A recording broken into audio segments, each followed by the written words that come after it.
Hey, yo, everybody, welcome. This is Krabby. Welcome to the daily stream where I do Dota replays, we watch videos, we talk. The coolest hangout place on Twitch is what my banner said. I realized that I, I had that banner from the old days, from my OG streaming days when I would stream, believe it or not, chess. I would stream chess. And I actually got like a little chess following. It was pretty good. It was pretty good. Alright, need to do all the beginning of stream business. Need to change the YouTube thumbnail. You know, I wish all this was automated, but, you know, sometimes you don't get what you want.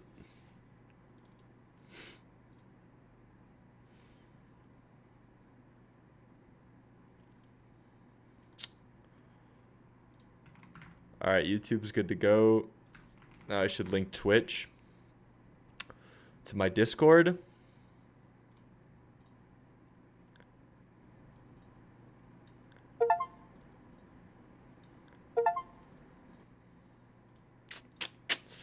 Yo, what's up, Michael? How's it going, bro? I saw a video, you've probably already seen this, but it was a software engineer. What's up, SL Pocket? How you doing? It was a software engineer talking about Gabe Newell and how he interacts with Gabe. And I think I want to watch that at some point. If not today, then at some point. I watched the first 5 seconds and I was like, oh, this would be good to watch on stream. He was saying how Gabe is imposing. That's what I saw. Gabe's an imposing guy. He said that Gabe's like giga tall, but then I looked up how tall Gabe was and it said 5'7" on the internet. So I feel like people just don't know. Or maybe his aura just makes him taller than he is. You know?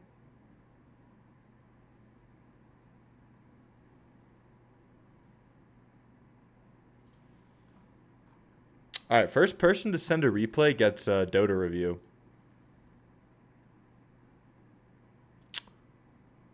Oh, I didn't do the Discord announcement. Damn, that was fast, bro. That was lightning fast. Bro came ready. Bro came ready for the free coaching. Respect. Alright, let's see. Let me open Dota. Let me open Dodgeka.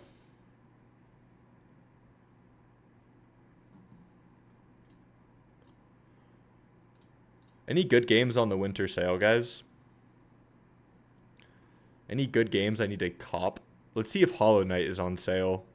If Hollow Knight's on sale, I think I will buy it. It is! It's 50% off. Alright, I think I'm buying Hollow Knight right now.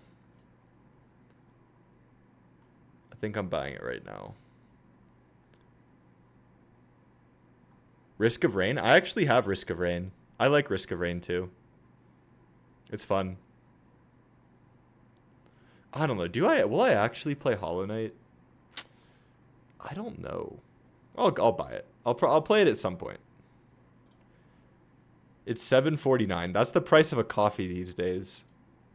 That's literally the price of a freaking coffee these days. Isn't that insane?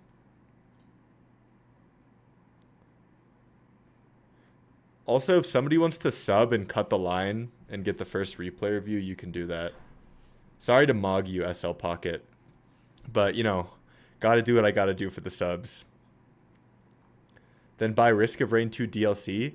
I don't know if I'm ready for the DLC because I don't even think I finished the game. So I don't think it would make a lot of sense for me to get the DLC. You know, Hollow Knight sounds fun though. I might play today. It simply amplifies the experience. Oh, so there are more power-ups and stuff? There are more power-ups. Risk of Rain is fun. I like roguelikes like that. Alright, I'm opening Dota. And guys, if you are tuning in and you haven't tuned in a few days, we do have a new sub goal. We have a sub goal of 5. And it's been a good goal. We've hit it the past 2 days. Don't remind me. Yeah, if nobody subs, that means I have to get a job. Sorry, I should have censored that. Don't make me get a job. Anything but that. Anything but that.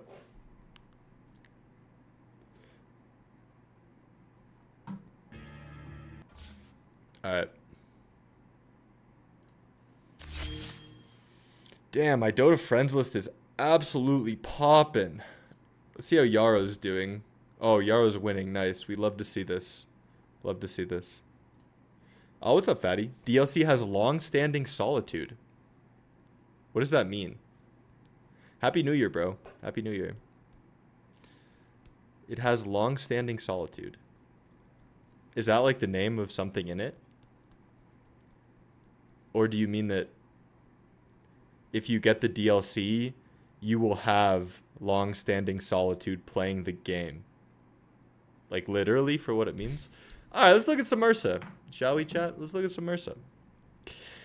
Let's look at a little Glaze Ursa replay. A little Glaze Ursa replay to start off the stream. A little Glaze Ursa replay, if you know what I'm saying. A little 16-2 action. A little 16-2 dub. Oh boy. Oh boy. A little 16-2 Glazer to start the stream.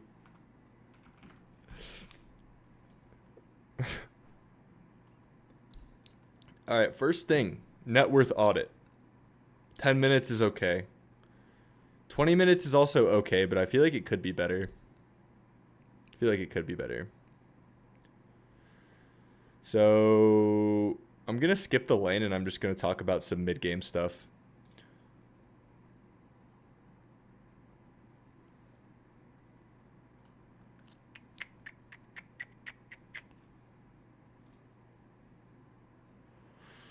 Get some music on.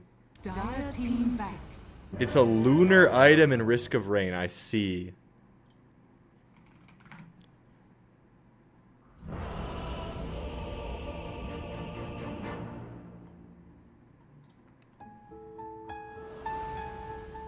Alright.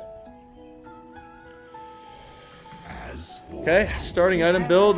Looks pretty good. Wait, is this guy a Smurf? Ah, I see. Alright. Tell me what's going on. Mr. P. Tell me if you're a Smurf. Or tell me, like, what your gaming background is. Just explain this situation. Explain yourself before I proceed. It's a Smurf, but my main is Divine 2. Okay. I believe that.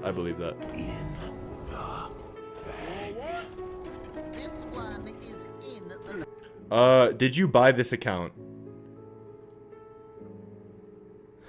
Did you buy this account? It's okay if you did. I don't really care. I'm just curious. No? Okay. Played from the beginning? Okay. We're gonna skip lane. We're contesting the wisdom. I don't know, bro. I don't know. Something's fishy here. Something's fishy. Either this is an outlier game or you're pulling my chain. I'm just eating videos of yours. Oh, I see. Okay. Yeah, my Ursa video is really good. Alright, I buy it. Alright.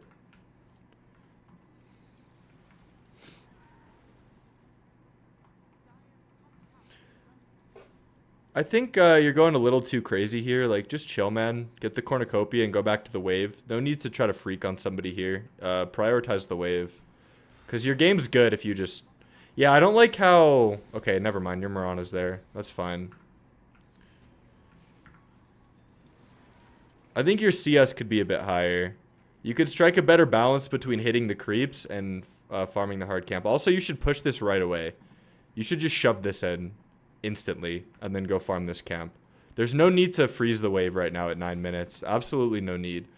So this is why your 10-minute net worth should be a lot higher based on the start you're having. You need to start playing for your efficiency. And then just take the kills when they present themselves, but your goal is the creeps. Like, you missed a lot chasing that timber. You missed a lot of creeps. The goal of winning your lane is so you can just have control of the safe lane and farm the wave in this camp and this small camp. Like, I don't say this to self-glaze. I say this just to illustrate my point. If I was in this lobby, I would have like 5k at 10 minutes. And the reason why is because after I establish my dominance over the lane, I would just play for efficiency. I would shove the lane, farm this camp, and then I would pull this, and I would just repeat and get every single creep that I can.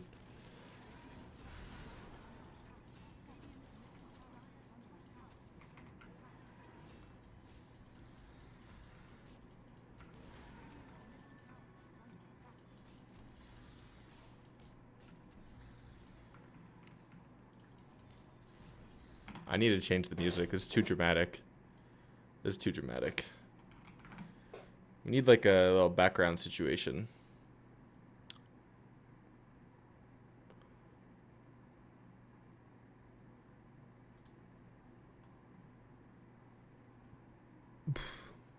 Alright, this is good.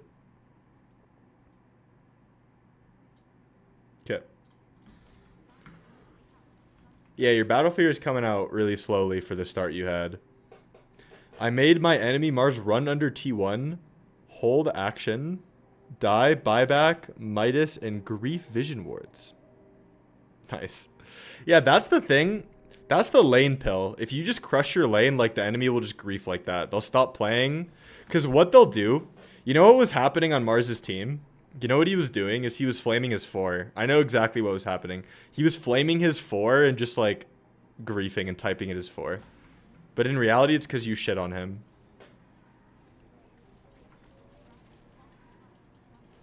Yep. Love to see it. I see you're on a little win streak.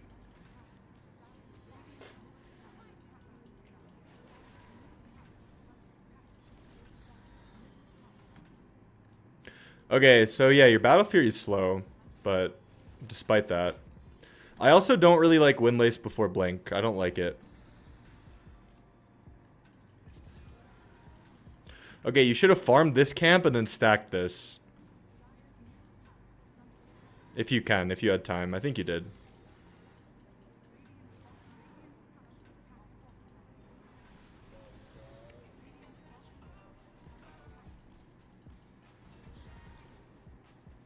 Same thing here. You made the same mistake.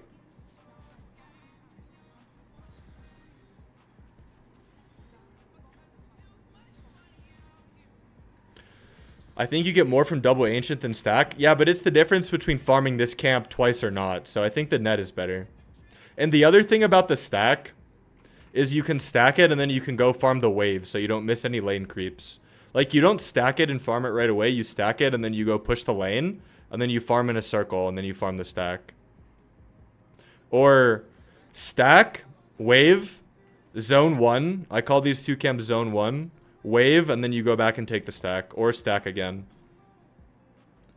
But double is also good. But I don't even think you took double, right? It's still up.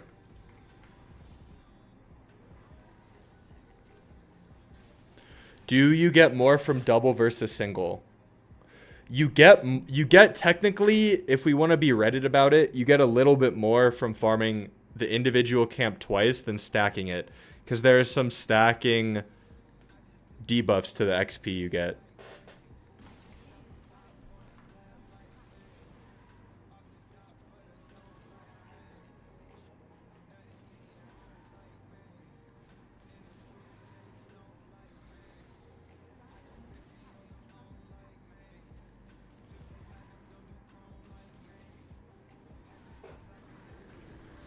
All right.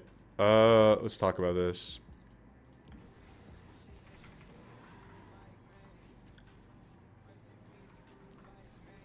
Okay. So all the enemies are missing for a very long time. Like, my carry Spidey sense is going off right now. Carry Spidey senses. You can't, like, be so locked into the creeps that you're not thinking about anything else. Because I'm pretty sure the map's been dark for a long time. The map's been dark for a very long time. Like, look, nobody's showing.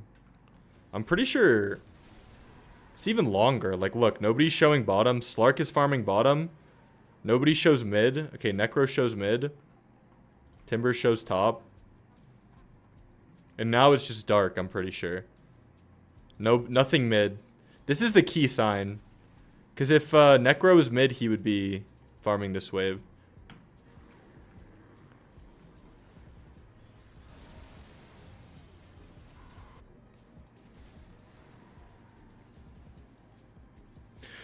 The other thing you should have looked to do is go bottom with your blink. Like, you can look to open up this tower. If you see Slark here, you can communicate with your Tidehunter and say, we can maybe kill Slark if you Ravage.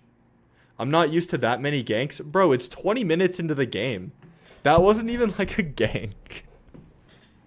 People are just... It's so late. Yeah, so this is particularly bad because now you bait your team into what looks like a bad fight. Okay, it goes okay for them. Not really. Yeah. So you dying there has more implications than just you dying, because then your noob team all TPs and in feeds.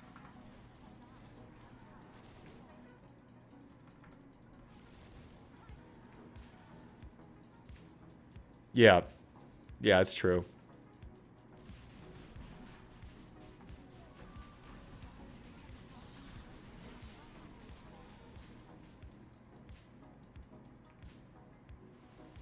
You should be killing this guy. I don't know what you're doing here. You should just kill this guy. Like, this guy can die. There's a really good chance you'll kill this guy if you just jump blink on him.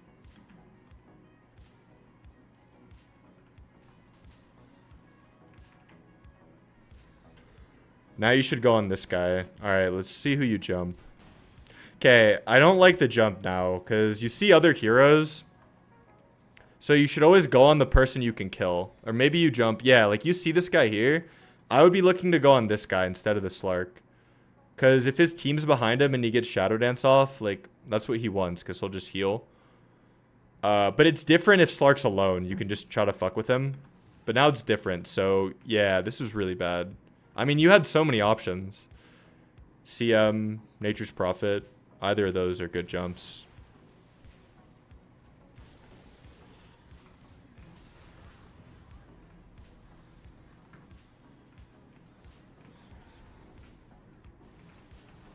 Alright, so, what you should do here, you should go watch my Ursa video.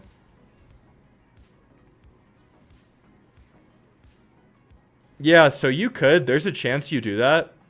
But my point is, why take that risk? Like, to be clear, it's good to take that risk if Slark's alone and you have nothing else to do, you have nothing better to do. But if you see the Crystal Maiden and the Nature's Prophet and their surefire kills, you should just take those. So there's nuance to it. But also, you should let your blink reset here. I don't know. You should watch my Ursa video. Because this is all good. You kill Timber and your blink's up. I don't know why you don't just blink. Oh, I guess you do. Okay. Again, I don't love you going on the Slark. I don't love you going on the Slark.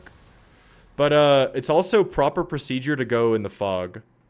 When your blink's up, you should blink from fog so they're not expecting it. So just kite down here, and then I think you could have gone on this guy. Or the CM. Always blink on who you can kill. Always blink on who you can kill.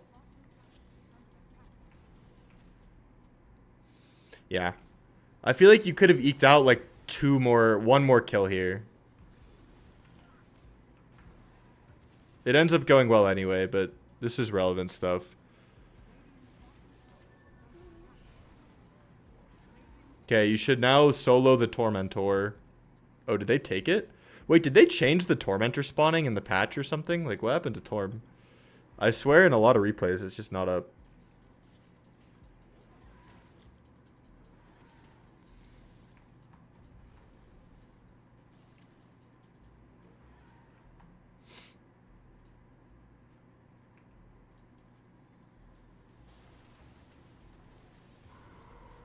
That's good. See, that's what I'm talking about. When he's alone, it's you can just jump him and kill him. And there's a pretty high chance you'll kill him.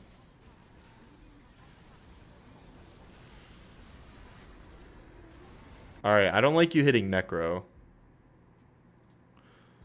This is a really good game to teach this skill of going who you can kill. Because what's happening here? You should kill CM. Oh. So you probably should have committed onto this kill. And then you'd have your blink up again, right? So you want to be resetting your blinks. Like, you commit to the CM kill, and then you reset your blink from here, and then you blink on the Timber. That's your play. There's a level 19 Necro. Because now you're getting kited, because you didn't reset your blink.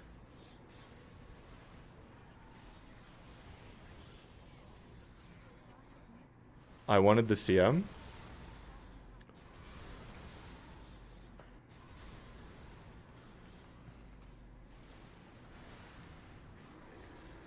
I think even after the root, though, you could have ran at him. Like, you should have ran this way and waited for your blink. Because this guy is W. Also, it's probably worth it to R the root. It's probably worth it to just R the root and run this way at Crystal Maiden. Because the way that I look at it is you're safe. Aegis is a defensive tool. So you can afford to press your R because you have Aegis. And then when they kill you, you'll have your R up again. Because it's a short cooldown. If you didn't have Aegis, I think R'ing the root is a little bit sus. But you could have R'd, ran at CM, and then blinked on the Timber. Killed Timber. That would have been your play here. So a little bit more resetting in the fights, and then clean up your lane. Those are the two things. Your lane is actually like the worst part of your gameplay by far. Like, this is all pretty solid. Like, you got the Aegis, like, you're doing the thing. I can tell you get it, right? You understand Ursa. But your Battle Fury timing, considering how your lane went, was really bad.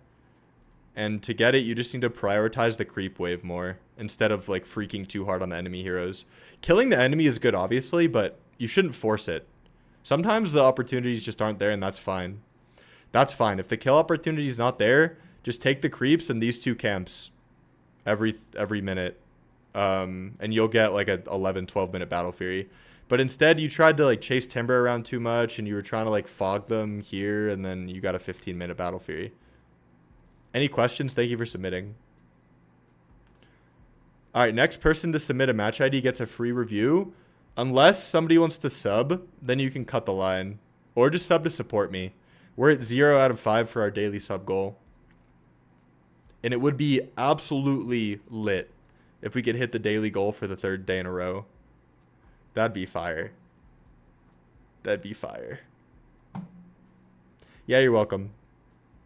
I kind of hit a flow state with that review. Did you guys feel it? That's why they call me the flow state goat.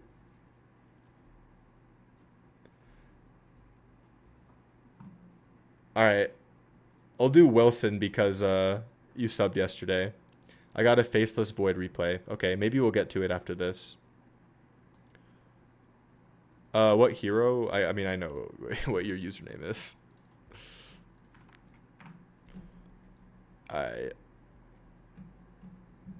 Maybe I don't know what your username is. Okay, another Underlord.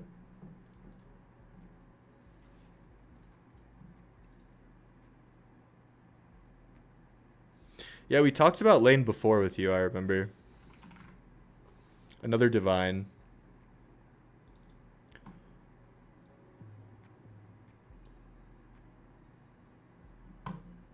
Oh man, you know what I love, guys?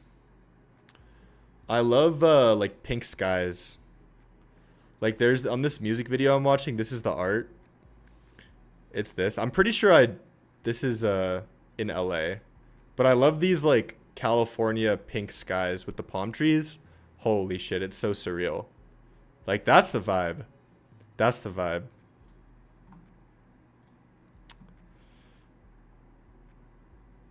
Okay. Alright, so you should have a really good lane against PL, so I'm not really sure what happens. Because Underlord's a counter to PL. He shouldn't be able to do anything.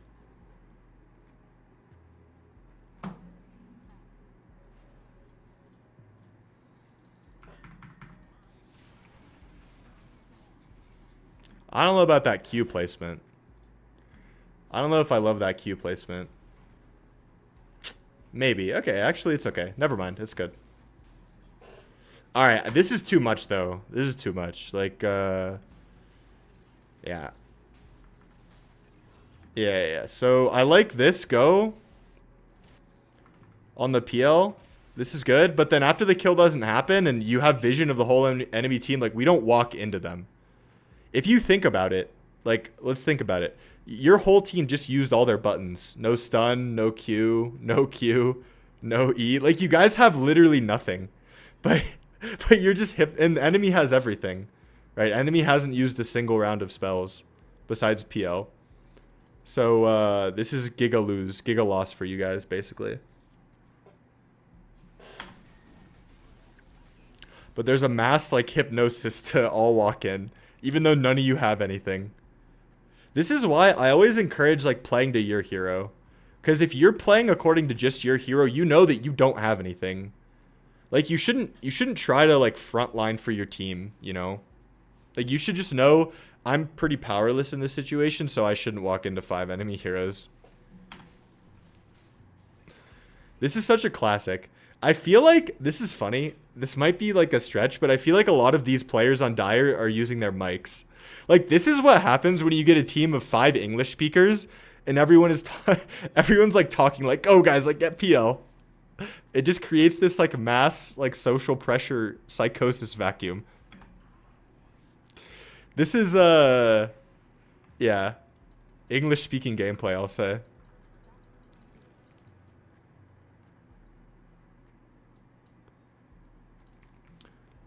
Okay, so who has first blood? Now the enemy lane has... Oh, never mind. It's top lane. Okay. All good. But still. Alright, I think you should just press Q earlier on this wave and just shove it into their tower. That's one of your options, and your other option is just to spam aggro. But I think you hesitated. So probably what I would do is just aggro. Because it does get a little bit weird. Well, okay, yeah. So you shouldn't do both. I don't think you should do both. I don't think you should aggro and press Q. I think you should pick one. Because by aggroing it, now you can't get the range creep in your Q. So it doesn't really shove the lane as much as you want it to. And they're going to end up denying a lot of creep. So I think you should have just aggroed.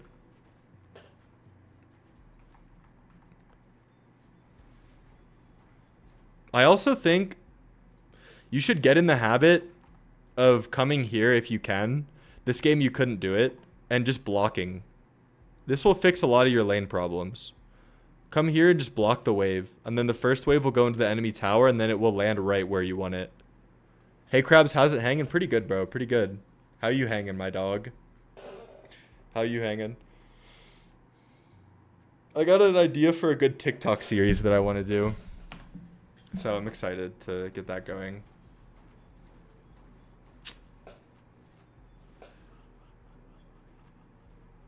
Oh, Jamster gifted you a sub, hell yeah. Yeah, so you should make it a priority. Dude, honestly, if I were you, I would make that and prioritizing your game more of a priority than being with your team to fight the runes. That's what I would do. If I was in this lobby.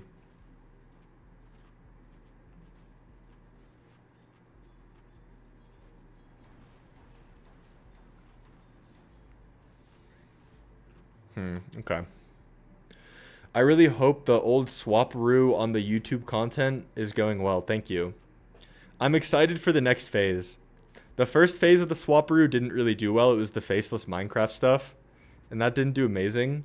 But I had to go through that to learn that it's not really my thing. Like, I don't really love making those videos. And I don't think they were like... I mean, I think the videos are fine. I don't think they're bad videos, but... Let's just say I think my face and body language is like a big part of my brand. How am I doing mentally? Pretty good. Pretty good. I'm optimistic. High energy. Nice. But gotten quite strong. Hell yeah. All right. So I think you should, because here's what's happening. Do you see it? Like, you're not pushing the wave fast enough. So it's just ending up right here every single time. The equilibrium's even. If I were you, I would try to aggro to pull it back. Because that's what we talked about last time.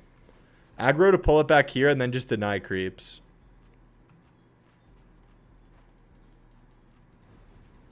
We also need more regen. We need more regen. Really bad. Wait, what happened? What did you ship? Okay, yeah. I mean, we 100% need more regen on this courier.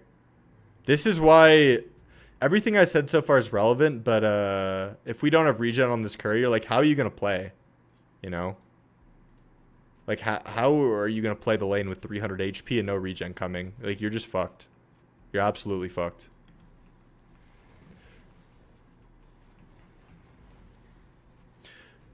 You also used too many Qs before level 3. So it's really important on a hero with a nuke with a level 3 power spike to conserve the nuke until you have 2 points in it. That's why I like, and okay, I'm more convicted on this. There's a greedy goblin in my brain. Yep. Nah, but the thing is, you're essentially buying, it's like you're buying a ticket to hit the next waves. You know what I mean? Like, without that ticket, you're just not going to be able to hit the waves. Like, now you have to walk base. It's terrible. Or die.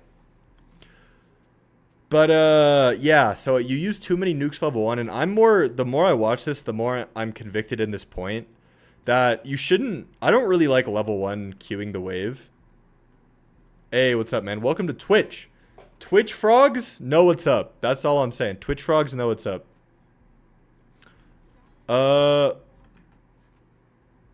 Yeah, you should just try not to use this too much level 1 and aggro more to manipulate the wave. If I were in your game, the first wave would look like it meets. I'd realize I'm 2v1. I drop slurs at my Weaver in the mic, and then I mute him right after, so I don't hear what he retaliates. And then I would just aggro. I would give up the range creep, and I would aggro the 3 melee creeps literally all the way back. Literally all the way back. Like, aggro. Aggro again. Aggro again. And just hold them here. That's what I would do. It almost, like, feels like it's... I'm trying to stop saying like as much, guys. If you notice me saying like a lot, please type something in chat. But it almost is going to feel like it's too much. But, you know, I'll say it again. Sacrifice the range creep and just aggro the 3 melee creeps all the way back and hold them here. And then this lane looks completely different. I can't sub with Twitch Prime? What do you mean, bro? You definitely can. You definitely can. Did you already sub to something with Twitch Prime? That could be why. But yeah, guys, we do have a daily sub goal now. We have a daily sub goal of 5. And we hit it the last 2 days. Do you have Amazon Prime?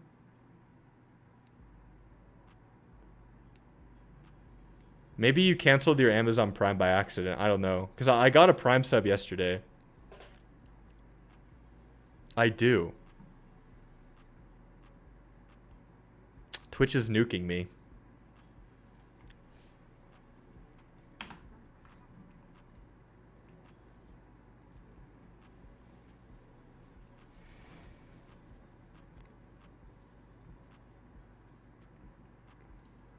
Okay.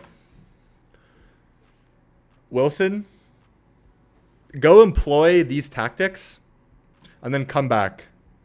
Come back and send me another replay and I'll review it. You can cut the line. Because I don't want to... There's less point in watching a game where you're just gimped. I mean, I just know how it's going to go from here. It's going to be complete poverty mode. Just looking at the state of everything. So there were the 2 tips. One is the spam aggro and just hold the wave if you're in duress, and hold the wave here and deny, and then buy regen if you need it. Ah, I see. Wait, that's so unfortunate. That's so unfortunate.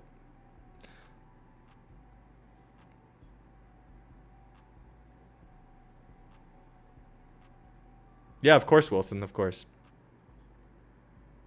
And then there was also the big tip about not using this too much level 1. I guess it all relates. It all relates. All right, next person to send a replay gets a free review, unless you want to sub and cut. Unless you want to sub and cut the line. Unless you want to sub and cut the line. I'll load up some games tomorrow. Cool. No time pressure. You can do it whenever.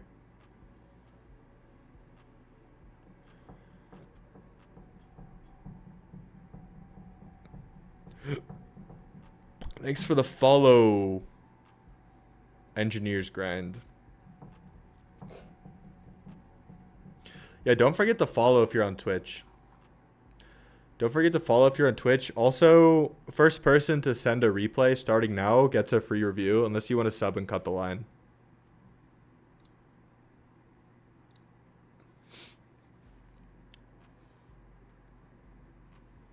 Faceless Void. Faceless Void.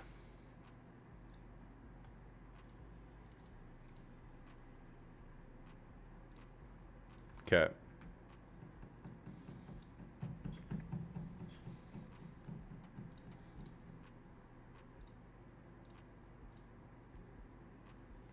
Oh, this is really bad.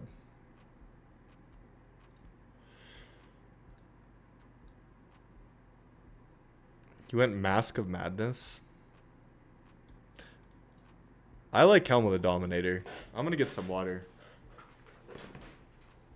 Did they nerf Helm in the 7.4?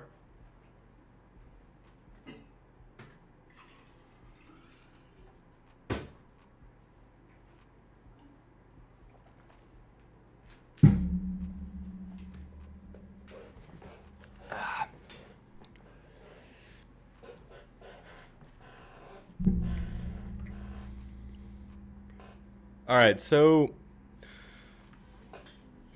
what do you think Faceless Void wants to do in lane? Like, what is his goal in lane? Or I'll say, what is his identity in lane? What's his laning identity? What do you think?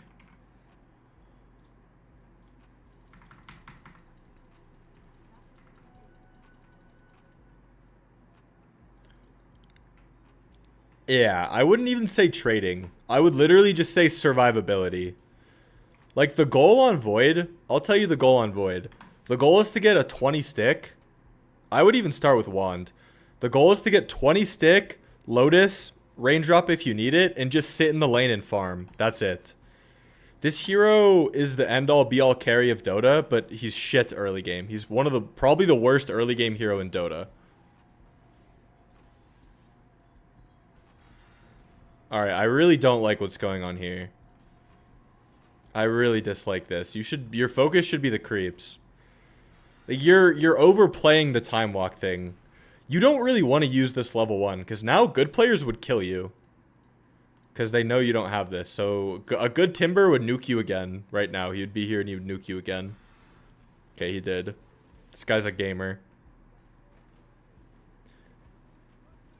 Not today. That was a Witch Doctor. Okay, I feel like you're the instigator of this chaos, man. Like if I was in this lane, your whole approach is just wrong. Like I can tell you're on a new hero because you're just giga overcompensating. You can aggro under tower. If this guy's harassing you like this, aggro under tower. And just CS. You should have just time walked right now as well. But you shouldn't even be here.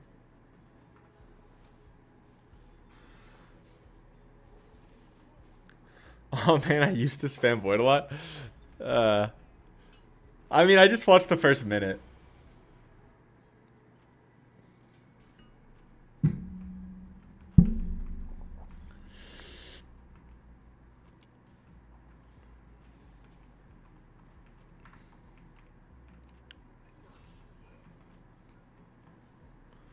We're dragging the... I don't like this. I don't like this. This is overcooking. We're overcooking. Too many cooks in the kitchen. Just take it under tower. Just farm it under tower. I don't like these shenanigans that you're doing.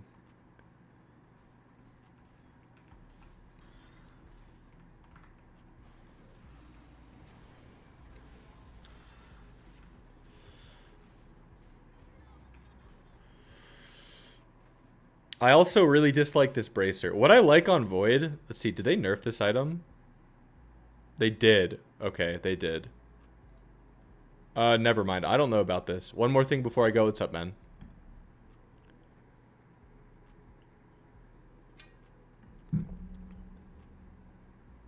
YouTube stopped recommending my vids to you? That's interesting. After I switched topics? Yeah, that makes sense. That makes sense. Because less Dota people are interested in my channel. But thanks for letting me know. Yeah, that's good information. That's a shame, because I feel like you're somebody who wants to watch my other vids. Oh, you're not watching Dota? Wait, what? That's crazy. That's crazy. I stopped publishing my videos to subscribers. So you don't see it on your subscriber feed and you don't see a notification for it, but I wish it would recommend you my vid. That's kind of annoying. Ah. Well, thank you. Interesting stuff. Interesting stuff. YouTube algorithm ain't doing its job.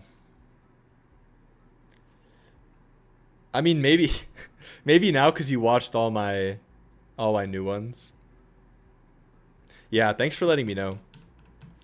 Maybe if there's a place to say you're like particularly interested in my videos or something. Hope you crack it. Man, I'm trying my best. I have a banger video coming out today, actually. Coming out in a few hours. You didn't see the last 4 or 5. Well, GG, I guess. But thank you for your support. People like you mean a lot to me. I'll watch it in the gym. Nice. It is Dota related, though. It is Dota related. Yeah, see you, man. Alright, I was going to check Pro Tracker on Void.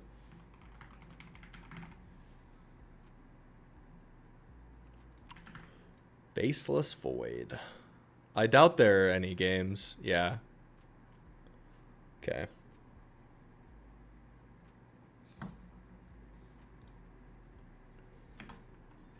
Your landing on Void has to be really good. Like, you can't take unnecessary damage like this.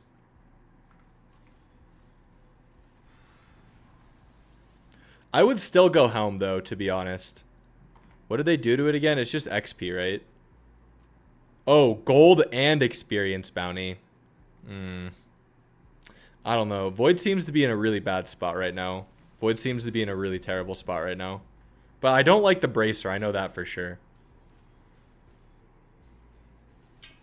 Because what I like better than Bracer is if you just get faster treads and Morbid Mask. If you're going Mask of Madness.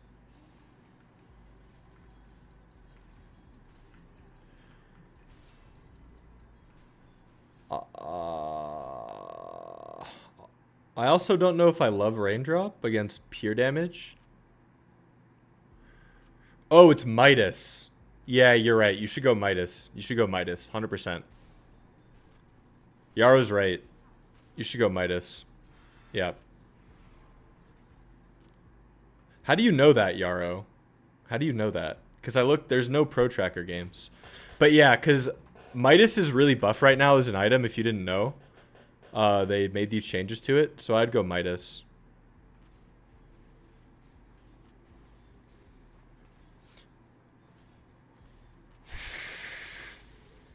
$10K friend, I spectate. No mask? It's a different Void.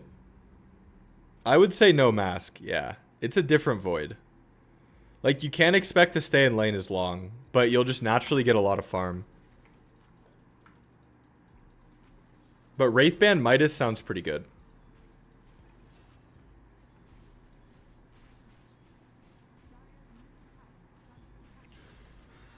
Yeah, the reasoning behind Bracer's fine. The attack speed comes from Midas. Yep. The problem is you don't have sustain, but with a Midas you're happy to just go in the jungle, right? So it doesn't really matter. And then on this hero, you're literally AFK. So I'm assuming you're going to fight way too much. Even if you have Chrono, you should literally just AFK jungle until your items. Or not AFK jungle, sorry. That I need to be careful with that. But all you do is farm, and then you go fight only under these conditions. Enemy team is diving a tower. You just got an item. Or maybe if it's over an objective. Maybe. Yeah, same thing as the other carry heroes. Cleanups only.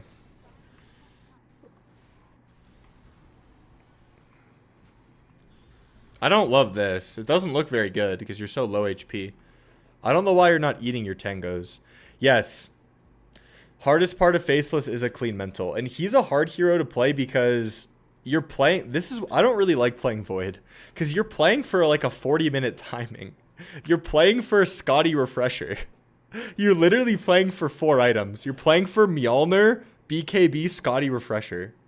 It takes so long. And if you played a faster carry, you could just end games earlier. But if you get to that timing, it's so fun. You feel like God. Oh, no. Okay, he died. But I think that would have been better if you were more HP. So you should just be mindful of your HP.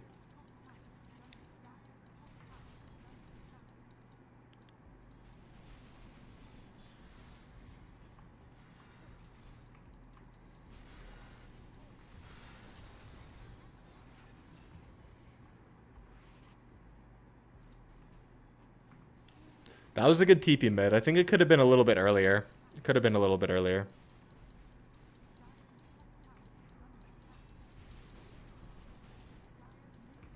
Also, top is open now. Whenever you leave, you should still be looking at where the map is. Or looking at the state of the map and evaluating where you should be. And I think top's better than mid. Can't you just smash him with Chrono, Mask, and Mjolnir? No.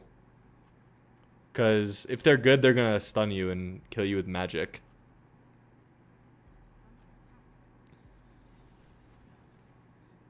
Too bad the replay system is absolute cheeks. What are you talking about? Is that rage bait? Dota has the best replay system out of any game I've ever seen in my life. Why do you just come in here with the worst take I've ever heard?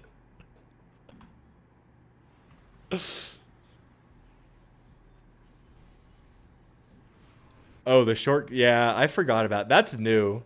The short cutoff window is new. Much love, Mark. I mean, I recognize you from the disc. It's buggy? Is it? I think it's really functional. I think it's the most functional replay system in any game I've ever played. Right? Name a game with a better replay system. Is it buggy? Because I do this every day. I spend more time in the replay system than anyone here probably. And I don't have problems. If we're talking about visual bugs, then yeah. But functionally, it's perfect. Axe is the GOAT? What's up, bro? And I'm getting kind of concerned. This is the second time you've come here and dropped that message. It wasn't always like that. Wasn't always like what? I just feel like I'm going to use you as an example. I feel like that's being negative for the sake of being negative. Like, I think it's so good. And honestly, it's better than any other game I've ever seen. And I don't think there's... Like, yeah, you can say that it's visually buggy, but I don't think it's bad.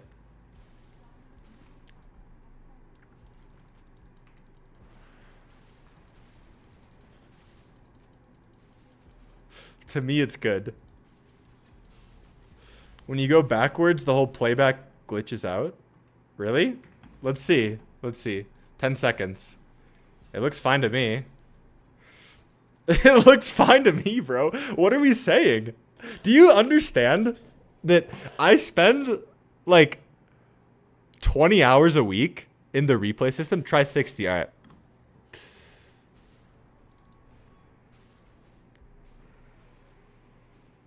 We did 60. From the timeline?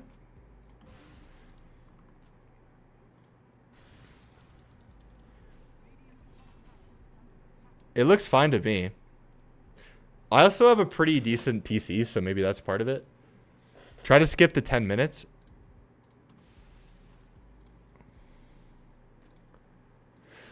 You know, it's funny that we're talking about this now because I feel like right now it's in the best state that it's been in a while. Because there was like a year ago when I was coaching, there was a phase where it was particularly buggy and it would crash my Dota.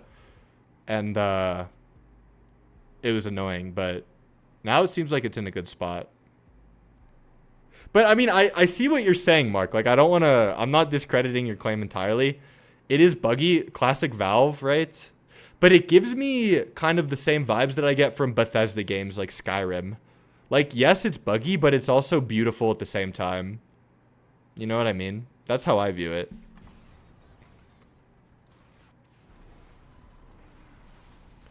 Now I feel stupid. No, I mean, I know it's buggy. It is. It is. Or at least it was in the past. It's been good recently though. I don't know why.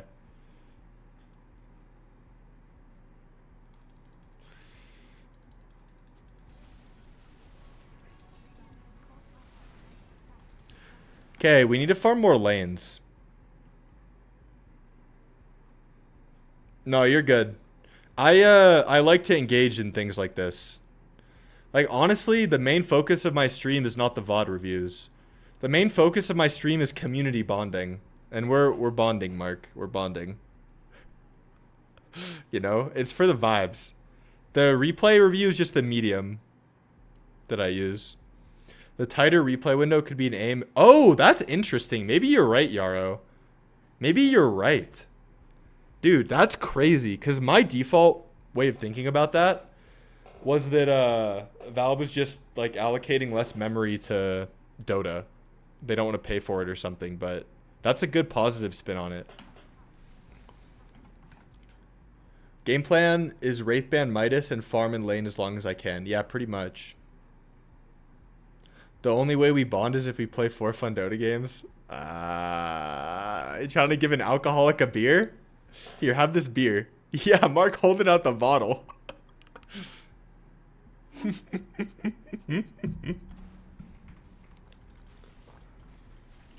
No! That's crazy. That was a good bit. I mean, okay. Jethro.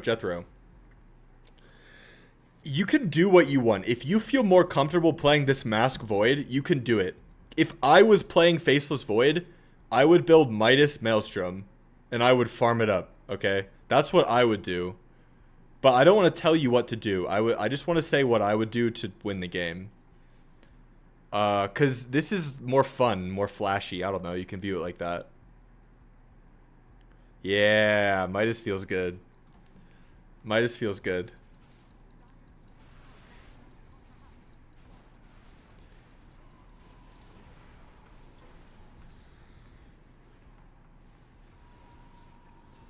Okay, I don't love what I'm seeing here.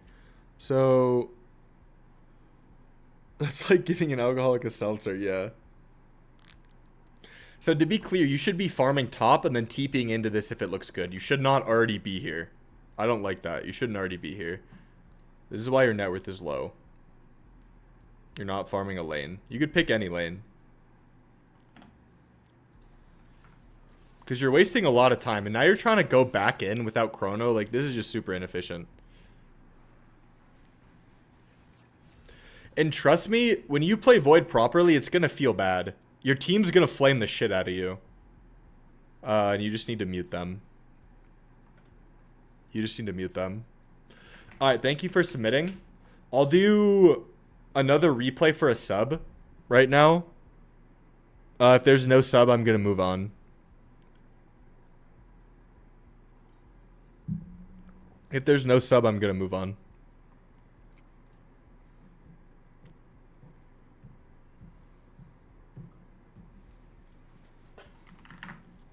Let's see what we got cooking today.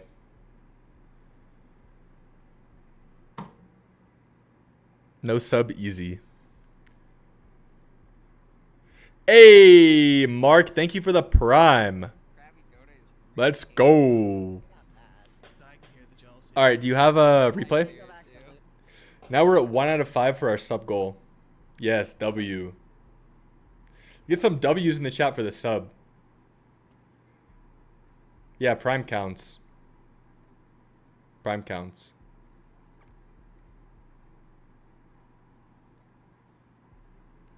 Cop, if you want to sub, I'll review your replay.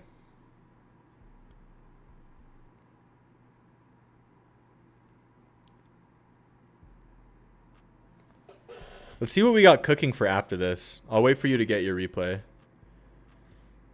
Let's see.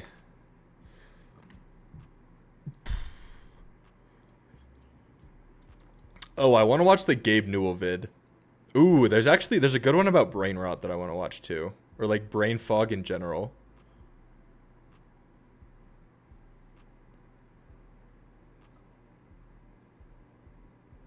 Mark, do you have a replay? Or were you just subbing for the support?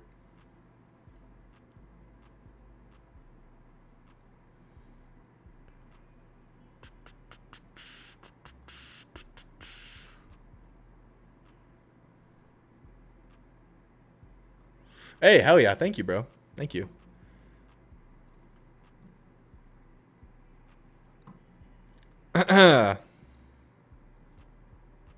Not really trying to improve my Dota game? Respect. Respect. Not everyone is. Not everyone needs to. Not everyone needs to.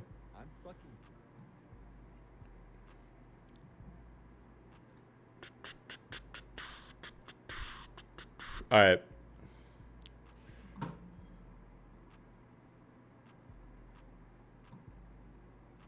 Improving is fun. That's what I think too. I'm the same way. It's hard for me to play and not improve. But we're probably similar personality types. That's something I'm learning from like releasing, you know, my feelings and thoughts about why I quit Dota and stuff is not everyone like it doesn't affect everyone the same way, and I think it depends on your personality type. Like a big reason why Dota affects me in the way that it affects me, I mean, there's nuance to it. I still think the false peak experience stuff and the like shadow career thing applies without this, but I think ego is a big part of why I experience Dota the way that I do. But I don't think ego is a bad thing.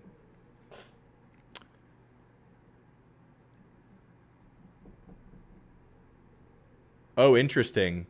Interesting. So you did think like me and then my video clicked. That's good to hear. I'm glad. Sometimes it can be easy for me to focus on the negative reception that I get from my video instead of the positive. So thank you for saying that. All right.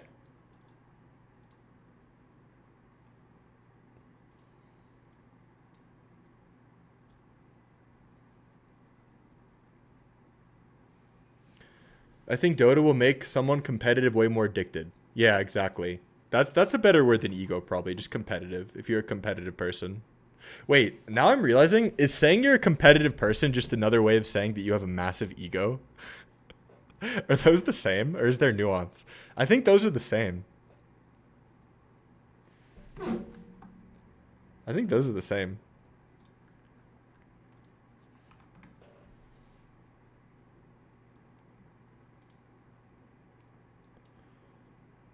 Ego is a superpower. That's how I see it.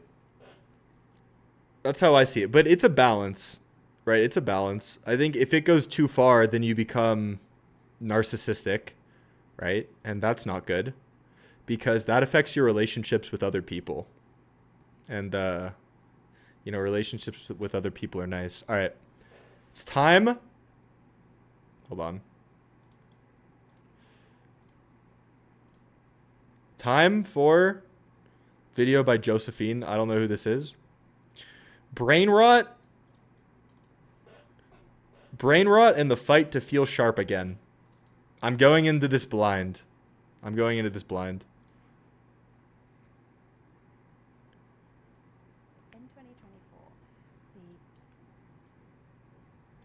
Oh, I need to increase the volume. All right.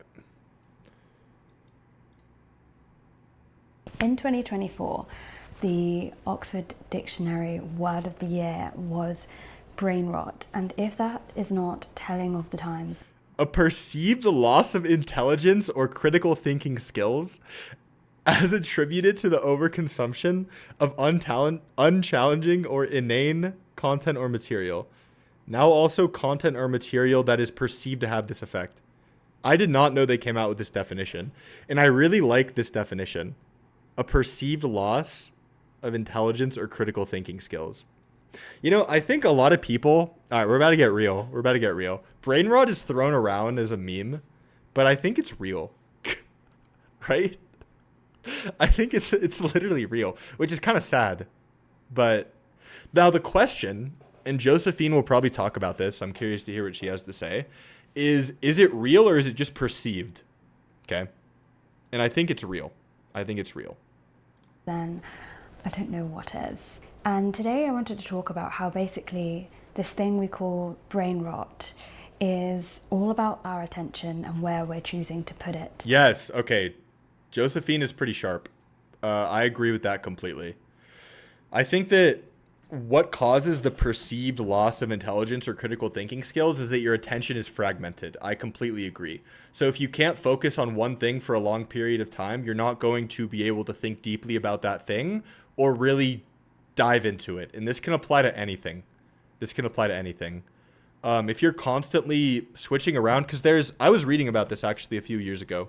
It's called task switching, or something like the cost of switching tasks.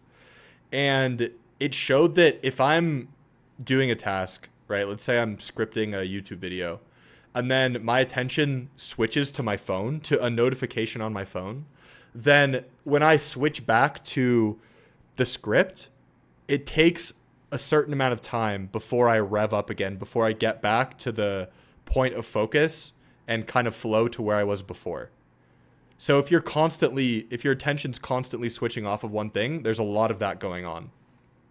And how intentional we should be with attention can change the way we actually live our lives. And there are thinkers and spiritualist teachers, philosophers who have touched on this subject like hundreds of years ago. And it's kind of crazy that even back then... I'm stumped. I tried replicating the VOD glitchiness. That's funny. I actually think that they improved it really recently. Within the last few weeks, I noticed a big improvement, but I didn't think about that until we had this discussion. And they were thinking about this kind of thing. And now it's more relevant than ever with this idea of brain rot. And no, it used to be buggy. There was an era about a year ago where it was the buggiest it's ever been. If you don't know what brain rot is, the symptoms typically are you watch everything on 2x speed, which I am definitely a victim of. Okay, I don't know if I'm loving this video. We'll see where it goes though. And you speaking of watching something on 2x speed. You might feel rested but unmotivated. You struggle to have deep conversations. You struggle to be invested in more slow, meaningful practices, such as reading. You crave more and more content, but never feel satiated or satisfied after watching the content, and are searching for more constantly. And lastly, you forget things easily. And yeah, the reason why we feel the need to keep consuming content is because it tricks our brain into thinking that something good is one scroll away. And I go through phases of all of these things being difficult, and I am someone who does engage more with long-form content such as Substack, YouTube, but obviously the world we live in... Substack is pretty good. If you don't know what Substack is, it's a blogging platform, basically, and people write long-form posts. There's some good writers on Substack. Hey, thank you for the YouTube sub. Self-improvement aside, your videos are well written and edited. Thank you, Mark. Thank you. That means a lot, because those videos haven't really been cooking. But I appreciate that. Now it's very fast-paced and very results-driven, and these are things that I, as a person, don't mesh or fully agree with. So yeah, it's been like a constant struggle, and I'm not here to try and shame anyone who struggles with this idea of brain rot, because I think it's just a sign of the times. I don't know if I'm vibing with this video. I don't know if this is super engaging. We'll see. And I think I have to like dive in more. I don't know. As I've said, it's actually been an issue since like hundreds of years ago, but now I think it's just gone to another level with this idea of social media, the internet, and everything being super. That's an interesting point that I didn't think about before, how if even thinkers 100 years ago were thinking about this, they were thinking it's an issue. Now it's just to a whole exponentially worse level. Efficient. And in particular, when I talk about these thinkers and spiritual teachers that I want to touch on today, I am actually thinking about Simone Weil and Florence Scovel Shinn. And Simone Weil was you might know her as the anorexic philosopher, because she starved herself in order to protest. And then there's also Florence Scovel Shinn, who is, I think she's well known in the kind of manifestation. She starved herself in order to protest. They don't make them like that anymore. In 2026, we don't make them like that anymore. Spiritual teachings. They're built different. Side of things, but I don't know if she's heard of in more philosophical terms or when it comes to attention. I don't think I've really heard her being mentioned before, but she is someone who I've currently been reading about, and every single sentence she writes, I'm like highlighting. My whole book is basically just purple with the highlighter at the moment. And at the core of this conversation, I think it's all about mindset, and where we choose to put our attention is where we choose to take our lives. It's the thing that impacts our life the most. Yeah. I mean, this is getting really self-improvey. It's getting really, I didn't know this is what it was going to be, but attention is kind of currency. That's how I think about it. Especially in this age, I call it the information age. You can spend your attention and you can trade it for almost anything, because you can learn anything on the internet, right? These days, and with AI too, you can learn anything, any skill you can literally pick and become who you want, like a real life RPG, but you have to spend energy. And the outcomes that are generated from it. And I found this Substack that I think sums up the feeling I have about where my attention is placed and how difficult I am finding it at the moment, and perhaps you are too. And the Substack is actually this person called Kylie, and I'll write everything in the description box below so you can check out these amazing pieces of writing by these Substack writers. And this Substack was called Unrot Your Brain, and they say, if you're anything like me, you miss thinking for the sake of thinking. You want the curiosity back, the attention span back, the ability to sit with a question, really sit with it, without reaching for a distraction every 10 seconds, to want to engage again, to feel mentally present, to reclaim the part of you that used to light up at complexity instead of shutting down. You want to feel sharp again, capable and awake. And I think sharpness, this is what I feel the most. I feel a drastic sense of sharpness when I engage in certain behaviors versus when I don't. Like, I feel a lot less sharp if I'm scrolling a lot of short form content. I feel less sharp if I am playing Dota. And I think a big reason that contributes is because of how it affects your dopamine. Well, actually, now that I think about it, I don't know if I feel a lot less sharp when I'm playing Dota. I don't know if Dota is the direct cause. Short form content is a direct cause because it fragments my attention. Right? And when my attention's fragmented, I think that causes the loss of sharpness. Because you can't focus on something. And I think a lot of what being sharp is just being able to follow one train of thought for a long time. these are definitely all the things that I feel like are lacking in me when I am struggling with this idea of my attention being drawn to too many things at once, too much stimulation, too much overwhelm, and a lack of intentionality. And this in particular, it made me think of how... You know what else affects my sharpness is my circadian rhythm. All right, this is getting super self-improvement-y, whatever. I'm just going to dive into it. Is my sleep schedule. Like if I go to bed early and wake up early, I feel a lot sharper in general than if I do the opposite over a long term. So not even necessarily when I just wake up or anything. Like, I just feel like when my circadian rhythms align with the sun, I feel sharper, period. Simone Weil particularly likes to talk about and brings up this idea of the joy of learning. This idea that learning isn't about academic achievement or... I like that quote. Attention is the rarest and purest form of generosity. Up this idea of the joy of learning. This idea that learning isn't about academic achievement or competition, but it is in fact about the act of learning itself. And she says that attention is a habit we need to adopt in order to not be controlled by other forces. I literally queued until 3 a.m. before my work at 6 a.m. That's insane. Sleep is OP, yeah. I put sleep was the highest on my self-improvement tier list, and I still agree with that. Sleep is a tier above everything else self-improvement wise. Ah, I see. Yeah, you can just degen up at the office. forces. And Vey describes these other forces as being the thing that has the ability to transform any being into a thing. So Do I think aim for minute 8? What do you mean by that? about a person becoming a cog in a corporate machine. That's kind of what she means. Where we choose to direct our attention and the act of directing I don't know if I like this video. our attention is one of the most But I powerful feel like she's gonna cook. Oh, 8 hours of sleep. Yeah, I do. But I also think that the time you go to bed and the time you wake up is more important than the duration, with nuance. things that we have control over, and not one we should take lightly and let other people decide where that attention goes. And I like to think of this kind of Minimum amount of sleep where I don't need an alarm. It's probably 8, yeah. metaphor of a plant, and we set the pathway for this plant to live. So But I sleep a lot. I'm inclined to sleep longer. 9 hours for me, I think, is what feels the best, but that's a lot. Somewhere between 8 and 9 is my sweet spot. we create the outcome by the attention we choose to put onto growing this plant. So for example, I like this bit.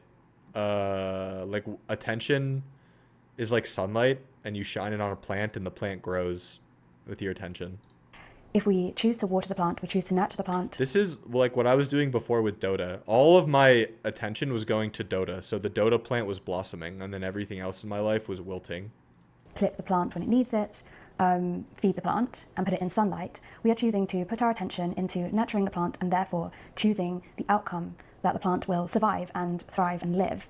Whereas if we neglected this form of attention, there would be a different outcome, i.e. that the plant does not flourish, does not grow. And you can think of this in the same way as when you think of an idea like a seed planted into your mind. And if you choose to nurture and nourish this idea, then the idea will grow and become something, and a certain pathway will be formed for you, a certain outcome will be possible for you. These small things, if they consistently occur, can then create this kind of unique world that is filled with opportunities and pathways that, if you were not paying attention, would not be possible. And they believed that all possible forms of experience only have the ability to be accessed when we open our minds to the possibility of experiencing them. I have another Substack here that's super interesting, and he I think, goes by the name The Etymology Nerd, which I love that name, but they write, and the essay is titled Algorithms Are Killing Coincidences, and I think this idea in itself is really fascinating. But they say, consider the importance of randomness in academia. I've read this article. This is good. Across weird, lesser-known papers that helped me craft more unique arguments than if I had just used more widely known sources. I only found these lesser-known papers through coincidence, stumbling across a book in a library that happened to connect my work. Creativity means weaving together random data points into a meaningful way. If everyone is getting the same data points, though, it follows that we're going to lose some creativity. We'll have fewer new coincidences to notice, which means fewer eureka moments of spontaneous, lateral thinking. Being open and receptive to receiving new ways of thinking, new ideas, and spotting new patterns is about paying attention. And they really, really believe this. When I said that, So the connection is, if you're brain rotted and you can't pay attention, you're not going to experience new ideas. Around 100 years New things. So you're not going to change. ago, actually, I think she was around in the 1920s. But it's sad to think that 100 years ago... All right, what are the same comments? thing- I'm going to read the comments and maybe go on to another video if I don't like the comments. Mom was right, it's the damn phone. 2 years ago, I deleted all social media. This has 500,000 views. Wow. I deleted all social media apps from my phone. I only watch videos on YouTube. When I come home from work, I read. On the weekend, I wake up early, walk to my local park, sit on a bench, and watch the birds on a lake. I take a thermos and read. My life changed. Okay. The best thing I can do for myself is sit idle. No phone, no... I feel like... Am I, like, egoing if I say this is, like, shallow? I just told my coworker yesterday I feel like I'm less funny. My sharp wit is literally rotting away because my brain can't think fast enough. I think it's an attention thing. I think this person kind of... Let's see what Josephine has to say. That's really interesting. Okay, she didn't really engage. Because, I think it's a distraction thing. If your brain's distracted from something, or like, let's say, how do I explain this? If I'm in a conversation with somebody and I'm fully present, like almost in a flow state, how conversations are kind of meant to be, then my brain will automatically come up with witty humor things to say, right? It's not really something you actively do. But if you're brain rotted and your brain is jumping between ideas and contexts, then it doesn't do that. So I don't know if it's a thinking fast thing at all. I think this person missed the point entirely.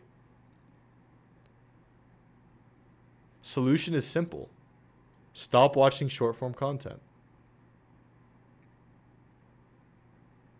Yeah, this is based. How you spend your... I mentioned this in my Dota video, my recent video. How you spend your days is how you spend your life. And your life doesn't start tomorrow. Your life is right now. And it really is. It's easy to tell ourselves that it's a few moments on our phone and that you'll make changes later. But, oh, man.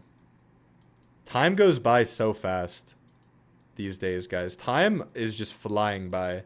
And I feel like short form content contributes to this. Like time just... It feels like a time machine. I was talking to Chad about this yesterday. Like opening up short form content.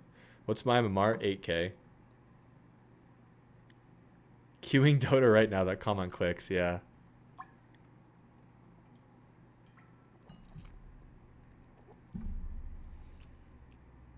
Yeah, music is an interesting one too. I feel like my brain moves forward a little bit more when I'm distracted by this. This video looks interesting. Being chronically offline is the new cool. I actually feel this. I'm feeling kind of a status shift. Like it feels yeah, I mean, this guy put it well. It feels almost cool to be offline these days. Kind of. But I don't know if it's that binary. Weeks feel slow, but months are flying. Yeah. Yeah. The days are long, but the years are short. The days are long, but the years are short. You'd be hotter if you logged out. That's crazy. Huh.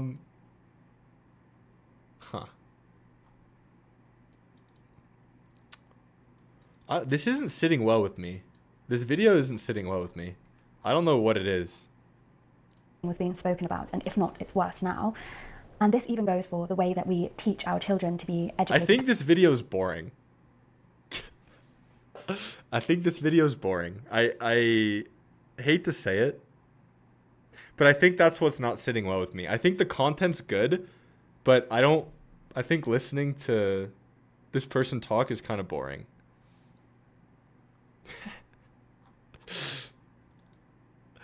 But apparently a lot of other people don't think that because this video has a ton of views. This is all anti-Dota propaganda? Kind of. Kind of. I think playing Dota is better than scrolling short-form content. I think short-form content is as bad as it gets. It's as bad as it gets. In terms of wasting your time. Because you don't even remember anything. At least in Dota, you're working towards something and you're progressing, you know? She should self-improve. I mean, dude, apparently she doesn't need to self-improve her content because she has 500k views. I mean, she's mogging me. She's mogging me. Look at this. Oh, this was her best content. She has a Substack too. That's pretty cool. That's pretty cool. You know, over... But yeah, like I'm having more fun reading the comments than listening to the video. Is this BM? Like if I upload this to YouTube of me reacting to this and saying it's boring, is it BM? around 100 years But ago. I want to be clear. All right, if I do upload this to YouTube, I want to be clear. I like the video and I like the message, and I think that Josephine is a great creator. A little BM. It kind of is. It kind of is. It feels condescending, but I'm not trying to be condescending. I'm not trying to be condescending. Actually, I think she was... This is like React gone wrong. Maybe I'll package this as that. React gone wrong. Live stream React gone wrong. Yeah, I think she was around in the 1920s. But it's sad to think that 100 years ago, the same thing was being spoken about, and if not, it's worse now. And this even goes for the way that we teach our children to be educated and to learn. And by this, Faye was speaking about how in education, we tell our children to search for answers. We don't tell them to search for questions or to ask questions. You're right. And the problem That's a good point. I'm entitled to feel what I feel. I mean, this is definitely like, it's not the most engaging content. Let's be real. It's just a lecture. This is a lecture. Is that simply seeking out answers, definitive answers, it basically doesn't exist. There are no definitive answers. There are only things you can expand upon. And having definitive answers limits the way we learn because we are attaching ourselves to an answer and therefore filtering all new information through this. Oh, man. Okay. Now I'm going to open up a whole rabbit hole. I think this is Reddit. I think this definitive answers are limiting. I think to a certain extent, this is kind of performatively intellectual. Because I feel like a lot of the time, and I thought this way, and I still teach Dota this way, some things, like, okay, I'll use a real life example. Okay. I believe that if I am delusionally optimistic about my life and myself, then things will work out for me. I believe that. And I think if, I fail, I can just try again. Now, and I also think I have to combine that with hard work. Now, is that 100% true? No, it's not. Because there is a chance that you'll just never succeed. That's an option. But I don't believe that. Like, I literally believe something that I'm admitting isn't 100% true. Because I think that's more beneficial than having a shadow of doubt. You guys know what I'm saying? And I also think, I'm a person of action. And I feel like talking about, it's just not my thing. I'm not a philosopher. I don't talk about ideas all day and the nuances of ideas. It's just not my thing. Answer we have, and any counter information that comes our way, we either shut it down or filter it through this specific way of thinking, which is limiting, and it stops the ability of being able to pay attention to new things and new ways of understanding and seeing things you might actually never mind. I take it back. I think it's good. I think definitive answers are limiting is good for most things. Because, for example, I'm thinking about learning a new skill, right? Making good YouTube videos. I'll use that as an example. See you, Mark. Thank you, bro. I think when I'm learning a new skill and I think that I have an answer. So, for example, if I think that putting a 30-second hook at the beginning of every YouTube video is the answer, that's limiting because there's nuance. So I kind of see what Simone Whale was cooking. I see Simone. Yellowfit going hard today. Thanks, Pine. Yeah, this is kind of an old one. This flannel. I don't know why I haven't worn it, but it's a classic combo. This flannel with this beige shirt.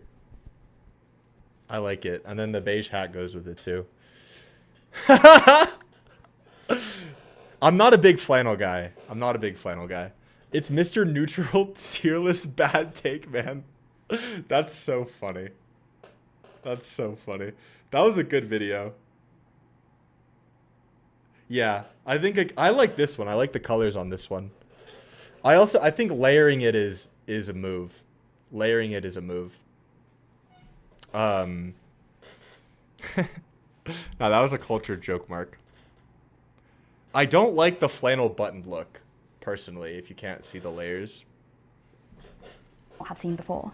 And this also means accepting incomplete truths as answers. And you'll see this even in science. Every day, new things are being discovered, built upon, and there isn't one fixed answer. But when you're taught science in school, you are told this is the definitive answer, even though in the real world, that's not how it works. They believe that there are only perspectives and not definitive answers. And the problem with this is that people stop thinking once they have an answer. They stop learning and become personally attached to the answer, and therefore stagnate and block out any other... I see what Simone was cooking. It's basically saying have an open mind. I got another replay for you. Okay. I'm not sure if I'm doing more replays today. I'm not sure. If you want a replay review for sure, come for like first hour of the stream. See you, Mark. Maybe after this video. I don't know. I kind of want to watch another video. Noise. And this also cuts off the idea of any connection you might form, new pathways you might have. And connection could even be in the idea of connecting with other people on common grounds. If you say you're one type of person, then you automatically shut down a whole lot of This video, people. Again, I don't want to make this kind of react content. I don't think. This video is just not hitting. It just ain't hitting. The etymology nerd had a little anecdote for this, and they were Because it's speaking boring. Most replayed. All right, let's see. the actual act itself, not the definitive answers that are produced at the end. And All right. You know, it's ironic. Watching the video about brain rot, and then going straight. Going straight.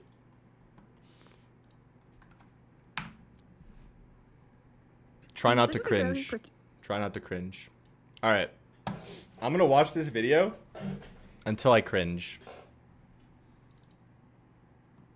I think laughing is fine.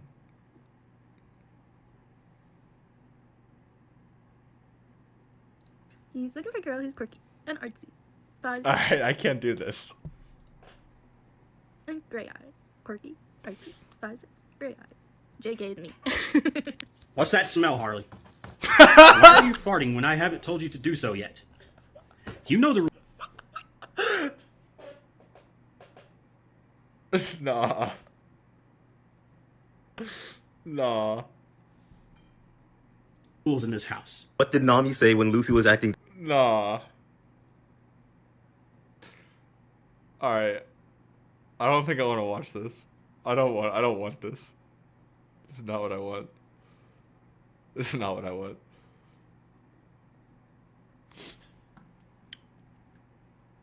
The second one was just too much. The why are you farting was just way too much. That was way too much. Okay.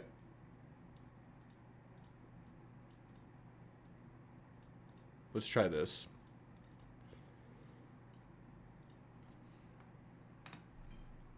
I feel like I need to be in a certain type of mood to do like the cringe stuff. You allow it. All right. Now we're going to watch John Cena about accountability. This one, I have high hopes for this one. I have high hopes. Okay. that was too much. If you allow it. Me fucking up. All right. Oh, it was on 1.5 speed. Okay. The hard truth about getting out of your own way in life. I'm gonna go to the bathroom and then we'll fire this one up. I'm excited for this. This one looks pretty good.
Alright. I do like the frame that it's you versus you. I took that frame in Dota as well. Like, if I just stay cool and play my Dota game, then I know that I can win every game. And I like that frame because I think that you're the only thing that you can control. It's like the demon mode accountability bit.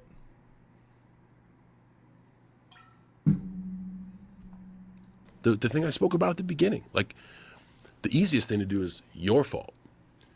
But if I take it as an opportunity of like, all right, you missed. What did we learn? Where's the gain? If you allow zoning out. It. Me fucking up. The thing I spoke about at the beginning, like the easiest thing to do is your fault. Yeah. You know why that's the easiest thing to do? To blame other people. And it even extends past just blaming other people, blaming external circumstances. It's really easy to blame external circumstances for anything. And a Dota game is a really good example of this, or any competitive video game for that matter, because it protects your ego. That's a really big part of it. And yeah, I'll just play it. But if I take it as an opportunity of like, all right, you missed. What did we learn? Where's the gain? Yeah. You can move forward. Yeah. Where's the gain? That's a really good question to ask yourself. Because even if there's a hypothetical, even if the external circumstances did cause the negative outcome, which happens for sure. In life, there are a ton of things you can't control. You don't gain anything by looking at that. But the reality is you can have more impact on almost any situation, right? You could have affected it more positively. You could have had more agency. You could have, you know, pushed it a little bit harder in the direction that you wanted it to go in. And over time, if you just learn how to keep having more and more impact, I'll use that word. I like that word, impact. Have more and more impact, then you'll get to a point, you will essentially level yourself up. And you'll get to a point where you can win situations that were unwinnable in the past. And I can move forward and wholeheartedly apologize to those I've hurt along the way. And they don't need to forgive me. That's on their terms. I can't control that. Yeah, that is it's stoicism, basically. I don't like saying stoicism because I feel like it has a rep. It has a rep of... I feel like it's kind of related to the manosphere on the internet, right? Or kind of like light misogyny. It's kind of related to that. Although I do think of... who's that guy? Ryan Holiday. I think Ryan Holiday is a really good example of... He's a good example for the Stoic community. Because he's a good guy. He is a good guy. But Sigma, I think, is another word that you associate with Stoic.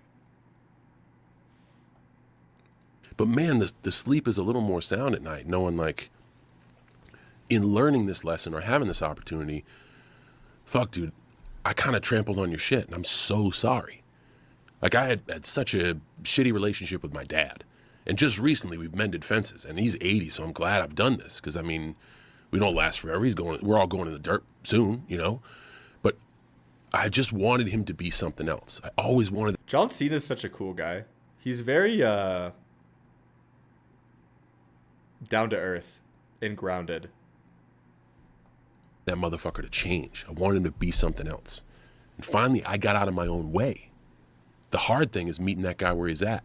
The hard thing is allowing him to be who he is. Take the weight off my backpack and say like, yo, I might have needed you to be this in my life, but because you weren't, man, because of your absence in being the dad that I had in my mind, I got all these fucking cool male mentors who gave me a key to the gym at 15 and said, you better fucking be here in the morning. And like, dude, I still can feel the key in my hand from Dave Knock. I didn't expect it to go this way. This is kind of unrelated, but the best way to change somebody in your life, and I've experienced this firsthand many times. I've learned this lesson a lot. You can never change somebody who doesn't fully want to be changed. And the best way to do that, you can only do two things. I've actually nailed this framework. The first thing you can do is you can tell them with a cool head and tactfully what you think. You can tell them your opinion. That doesn't mean I think you should change. You could just say, I think this because of this. That's all, once. And then the next thing you can do is lead by example. Just be the change that you want to see, to get as cliche as possible. That's the most effective way of changing somebody. And if that doesn't work, it doesn't work. You cannot do anything more than that. Anything more than that will push them in the other direction. Students at Cushing Academy who bet on me. He was like, man, if you get your grades from C's to A's and you play 2 varsity sports, this place cost in 94, this place cost $35,000 a year. We will give you aid and you will have a place to learn. And that allowed me to become an adult. It allowed me to the opportunity of being in a diverse group of students who, man, there's like royalty that goes to that school. And then there's... This is also a really good example of seeing what you want to see in life. Where, you know, John Cena could be really shitty and down about his bad relationship with his dad or his dad being absent, but instead he viewed it as an opportunity to... actually, I think that's a little different, because I don't know if he viewed it like that in the moment. But still, I mean, what he's saying is still true. Like, that allowed him to go down this path. Fucking poor kids. My roommate was a basketball player from Compton, and then we got kids with generational wealth who they're naming buildings after. But when it's just like 450 kids in a social experiment, money goes away and you just kick it. So I learned to be friends with everybody, but I wouldn't have learned that in West Newbury, where it's 99.9% white, 1,200 people in a small town, no stoplights. You either leave or you never leave. Like, just little things like that. You know what I'm saying? Like like, man, I should do this. And deciding to meet my dad where he's at and be like, dude, whatever I thought you were, you're not. You're just you, and I love you for you. And man, when we sit, there's some shit that he'll say that's all fucked up. You know, he said some shit yesterday that, like... That reminds me of something that's also true, where what you think someone's potential is, in quotes, is just what you would do if you were in their shoes. It's not what their actual potential is. I like that a lot. I think that's true. I don't think John's last opponent should be there. And people listen to him because he's a wrestling fan. He's like in the kind of like the weird subculture zeitgeist. And I want to call my dad and be like, what the fuck are you doing? But then, like, no, he's doing what he does. This is him. Yeah.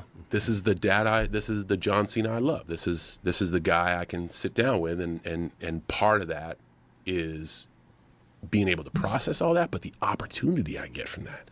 I've learned about my father's story. I've learned about what he wants to do with his life, why he does what he does, maybe what he wanted to do, dreams he didn't have, so I can gain wisdom from there. But it's just, that's the hard part. It's like getting out of your own fucking way to do the thing you really want to do. The easy thing to do is to hold a grudge against my dad. What I really wanted to do was tell my dad I love him and sit down with him and be like, yo, let's fucking break bread. Yeah. Talk about whatever you want. And now we do that, and it's great. Yeah, that's a good point. That's not the easy thing to do. It's the hard thing to do, to be the bigger person. You have to put your pride aside. But That's that's like awesome. that's a small example of the easy thing to do is sit on the couch and say, fuck it. Somebody else's fault. Right. The tough thing to do is, like, life is handing me a moment right now. And dude, I don't bat 1,000. I mean, it's more like Major League Baseball. I'm hoping 300 gets me in the Hall of Fame. Like, if I can capitalize on 30% of the moments that life gives me and squander the other 70%, I believe I will go into the ground being like, man, I earned life. If you can capitalize on... I love that abundance mindset, because that's real. This is another example of you see what you look for. Like, if you think that life is just handing you opportunities left and right, which I think it is, to be clear, then you'll see more opportunities and more moments like he's talking about. 30% of the moments that life gives me and squander the And I other love the baseball analogy too. You don't need to take advantage of all of them. You should try, but you just need to hit 30% solidly. 70%. I believe I will go into the ground being like, man, I earned life. If you can capitalize on 30% of the moments, you are in the 1% of human beings that have ever lived. I earned life. Yeah. So I'm just trying to get that, make it to Cooperstown. Yeah, You know? that's the reality. And also the reality is, if someone doesn't give you what you need, it gives you a desire to get what you need. so Sometimes many, it's a gift to not have, like, doting parents. Like, Yeah.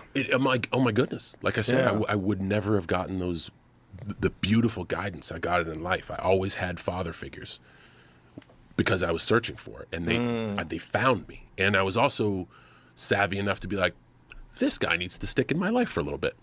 It sucks, and he fucking pushes me, but I got to keep this guy around. Like, just weird stuff like that. I hear a lot of wrestlers a lot of times.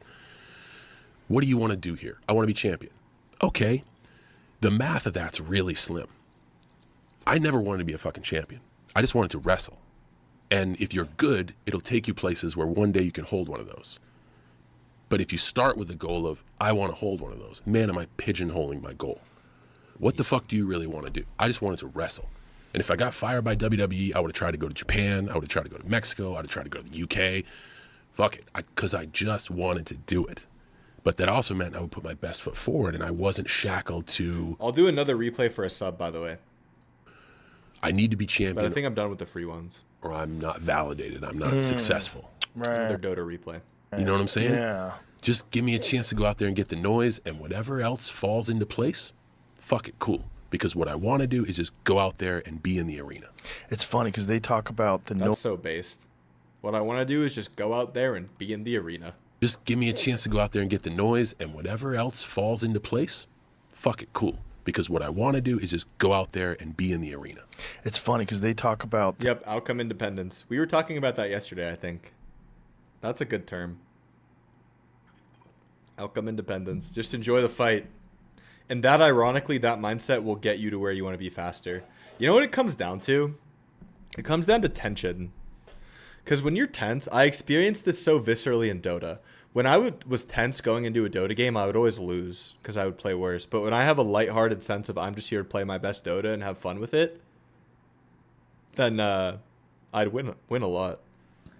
Excuse me. noise, the way we talk about the laughs. Yeah. It's the same thing. It's the same thing, totally. man.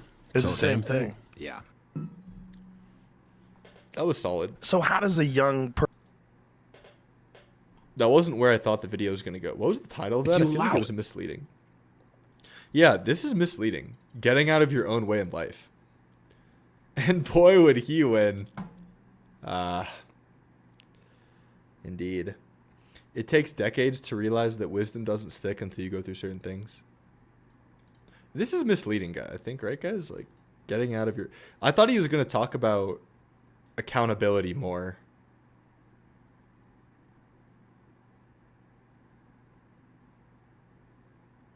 You know, I think I'm learning as I try to do this React stuff, and I think this video and the last video that I watched with Josephine, those were bad videos. Because if you look at, this is my model. My model is Joe Bart.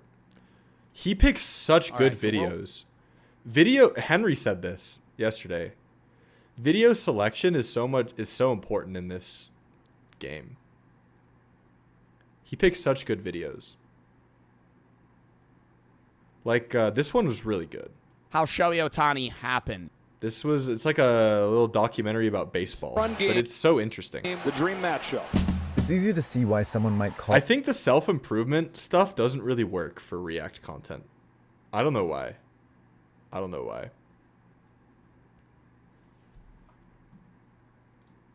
All right. Oh, I did want to watch this video just for me, not even for content. Because nobody wants to improve themselves. I don't know. It's also like... I feel like self-improvement is so personal. You know, I think that's kind of what it is. Like, because I'm listening to Josephine talk about self-improvement, and a lot of it just wasn't hitting. I don't know. And she's like talking about philosophy. That's part of it too. I mean, there is a niche of people who want to improve themselves. I don't know. My feelings aren't really clear. This one... During HL2... Valve Dev speaks about Gabe Newell. Gabe was more involved. And Gabe, during HL2, Gabe was more involved. And Gabe, if you haven't met him, Gabe is a very imposing guy. Like, he's literally just That's funny because he doesn't seem imposing. He seems like a teddy bear. Tall dude.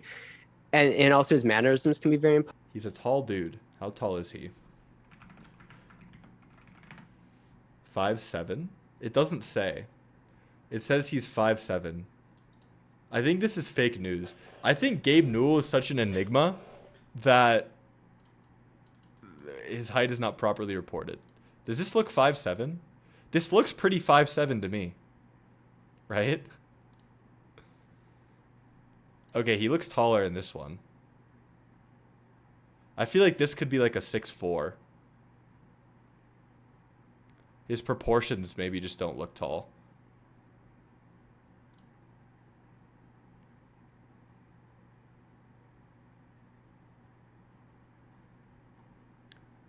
I don't know. It's just funny that this guy says he's really tall and then the internet says he's 5'7". I think he's probably like 6'3" or 4". Posing. And so when I'm like 20 and he's like in HL2, like taking me out for lunch, giving me game ideas, I'm like, yes, Mr. Newell. Like, I'm just like heads down, freaking out. And I think over time, Gabe I can see how he can be an intense person. kind of realized like, oh, okay, like I should let the game teams do what I pay them for. And, you know, he would stop in and give us feedback. And, you know, I think his things were, he was worried about when we redesigned. So we redesigned GLaDOS for Portal 2 because she was going to have a bigger role. And we felt like the old model wasn't quite going to give us what we needed. He was very adamant about giving GLaDOS a face. And we were like, I don't think so. Like, I think we really want to go a different direction. Wow, that's interesting. I think GLaDOS not having a face is a really good call. And so we sort of like went back and forth him a bit. And then I think after a while, he's like, all right. It's really cool for me to hear them talking about the actual details of designing the game. Like him saying that we wanted GLaDOS, or we knew GLaDOS was going to have a bigger role in Portal 2. And so we wanted to redesign her. Kind of like gave me chills. Because I think a lot of genius went into Portal 2 specifically. Yeah, GLaDOS with a face would be ass. It'd just be so weird. But imagine you're like this soy jack dev and you're like, I don't know, we should make GLaDOS with a face, and Gabe's like, I want a face. I want a face. You guys got it. Like, I'm just gonna leave you to it. And he would check in with me personally to say, like, how you doing? Like, are you stressed? Like, how's life going? Yeah. But I think at that point he was kind of realizing that he hadn't sort of, I think he always wanted to be part of the team. But being Gabe and being... Why? It feels like he's talking about like a JV player who wanted to be on varsity. It feels like he always wanted to be a part of the team. In his position that never really worked, I feel, because people would be like, whatever you say. And I think he was more like, no, I want to like... What YouTube content did we watch? Let me pull it up. I'll go over it. What's up, Leaf? Also, how are you? First... We watched the... I think I just have to get the link. It's more like the coach trying to be a team player. I see. Oh, wait. Maybe it's in the history?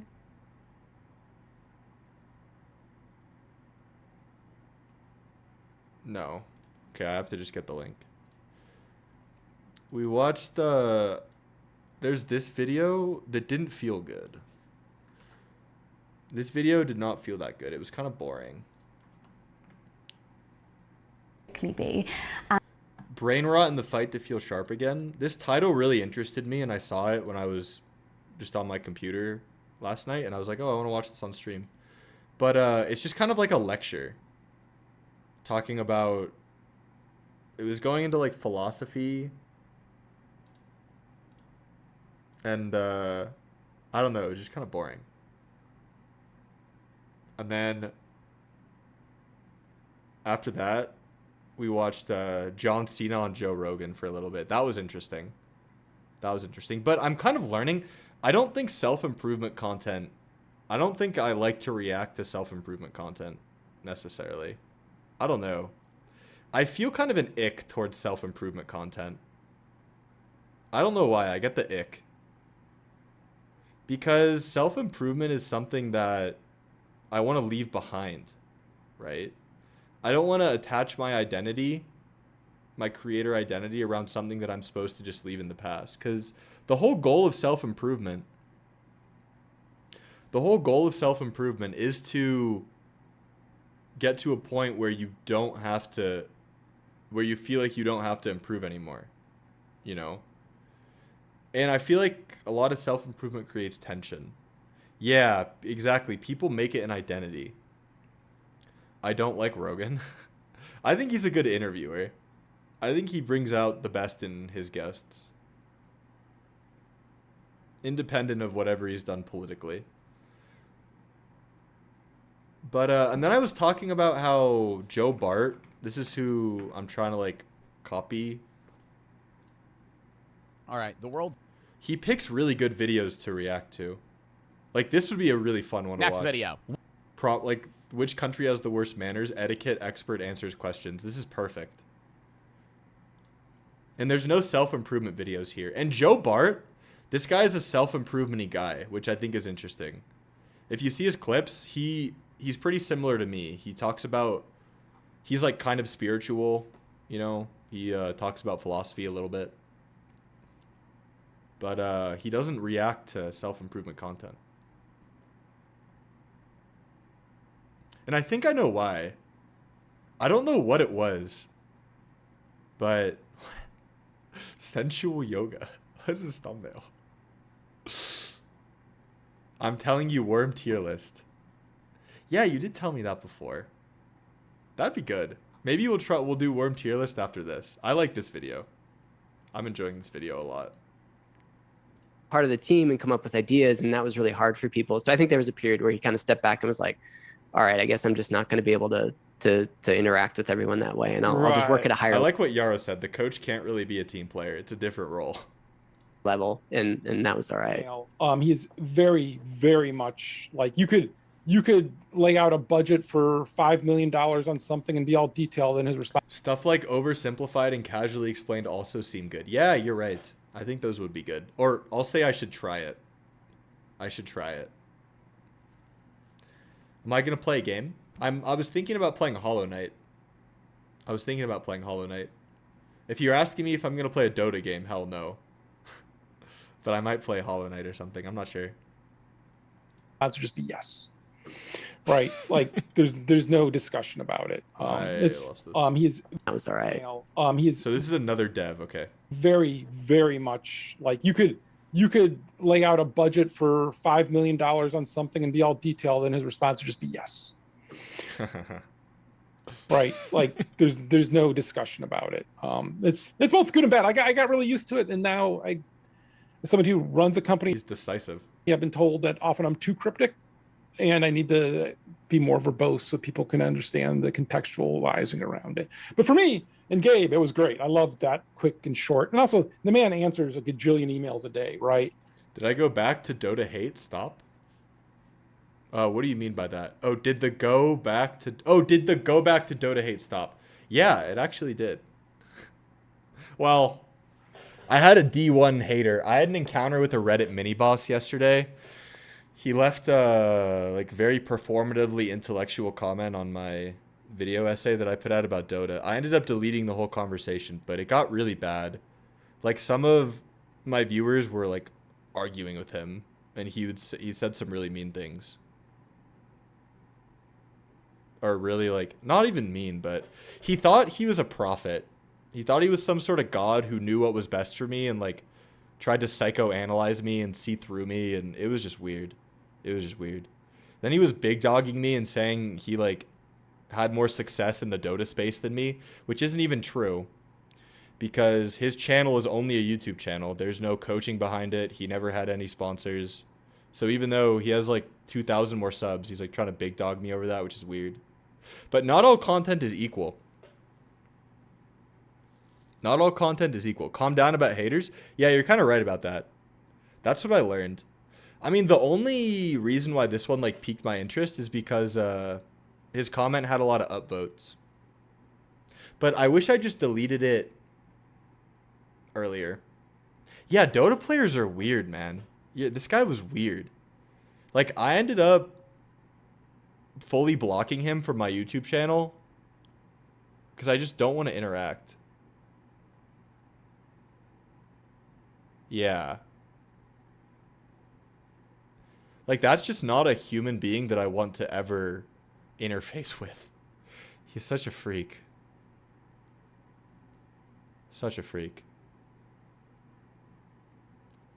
Anyway.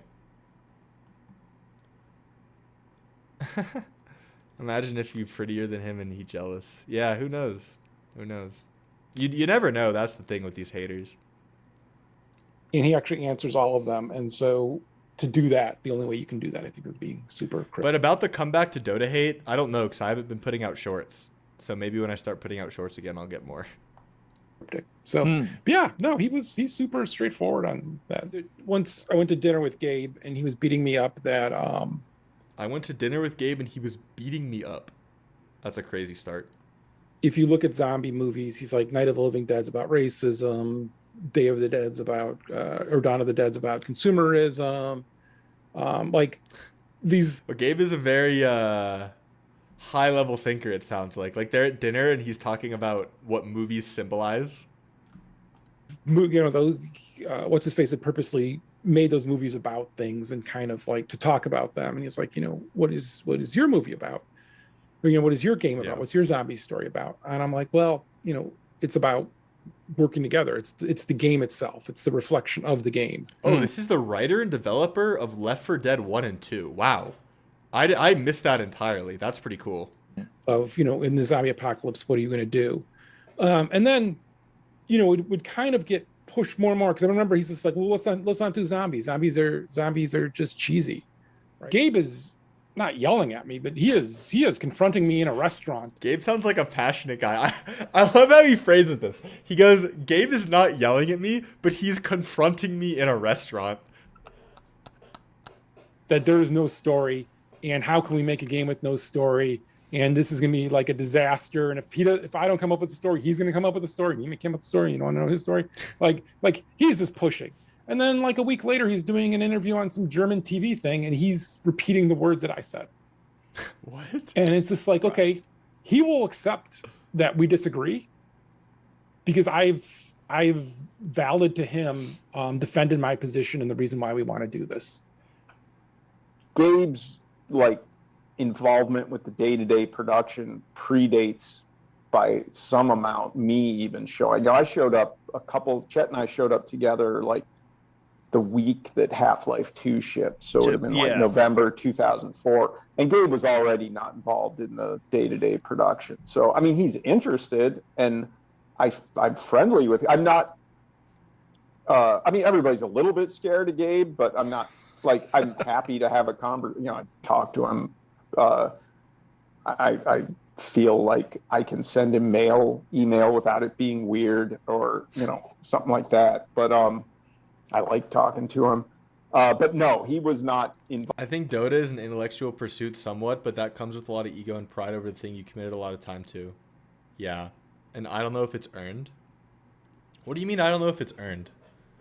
I mean, it's funny you say that, because this guy's angle, he was coming at me and he was saying that the only reason that I'm addicted to Dota is because of my ego. But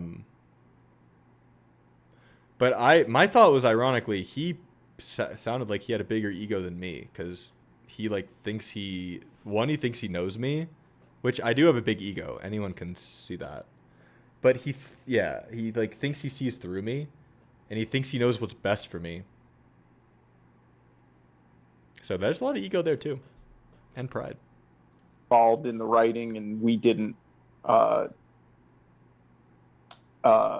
solicit his opinion on things.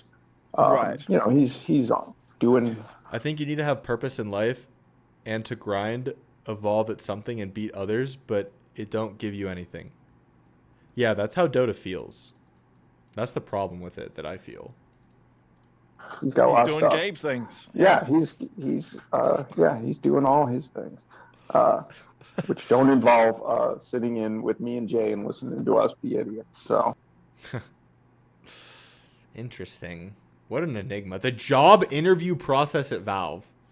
I'll try to present it from the. This looks interesting.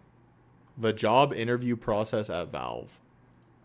The user's perspective is, it's like a day of interviews. That makes sense. They have like a field trip day of interviews.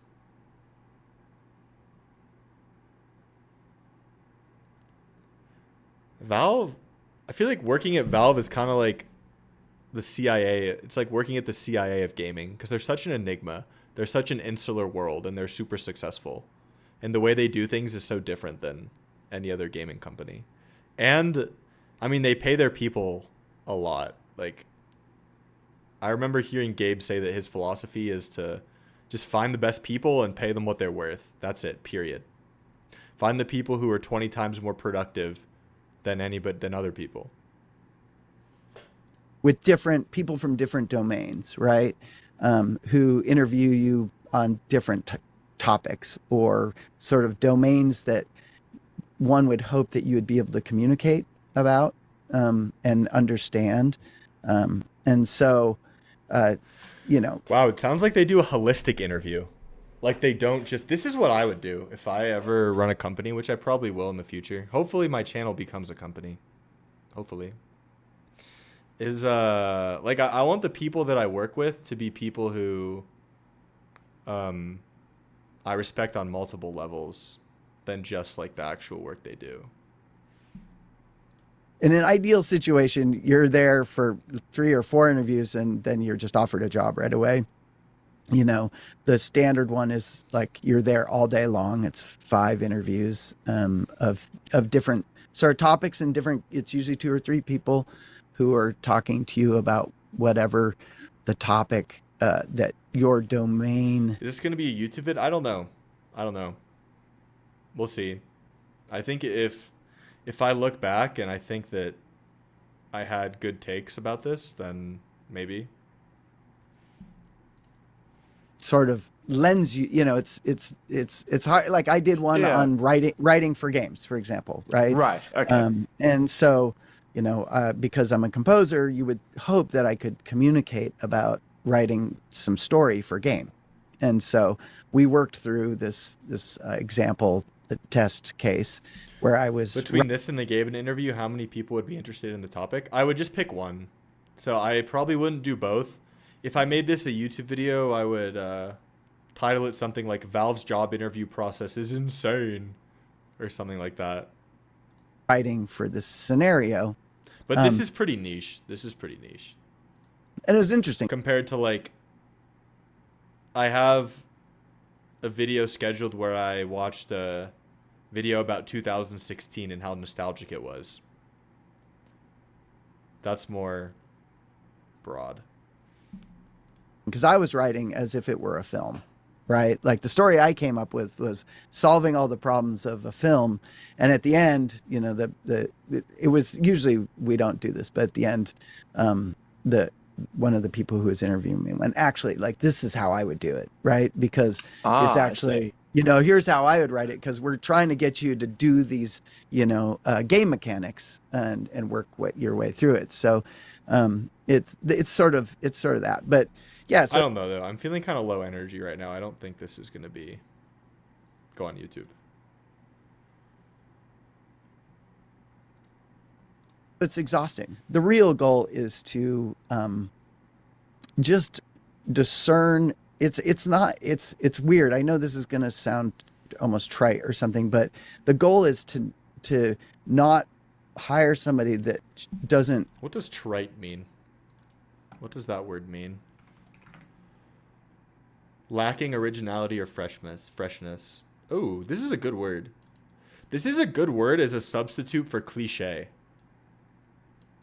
I feel like I use the word cliche a lot when I could say trite. Because cliche is not... There's differences. Let's see. What does cliche mean? Cliche means it's overused. But this is lacking originality. I guess it's similar. Dull on account of overuse.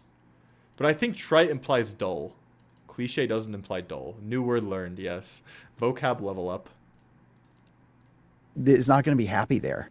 And isn't, you know, if you're not going to function in that environment very well, if you're not going to be able to communicate about the things you're working on, or maybe something someone else is working on, right? Because that's the other thing, is there's no producers or people to tell people what to work on. So if you need to recruit, you have an idea. Let's say, for example, I'm like, oh, the big energy conveyor to the vault should be multiple strings that are humming at frequencies that makes this music, right? And I, you know, I've been there long enough. I'm like, oh, I'm going to go talk to Tristan, because Tristan, you know, we've done similar things in the past, and and he was already designing it anyway.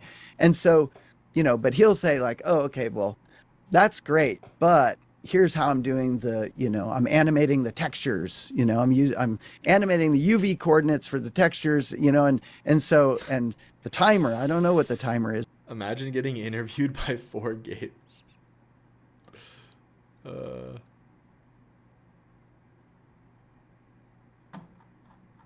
right. I think I'm going to end stream here, guys. We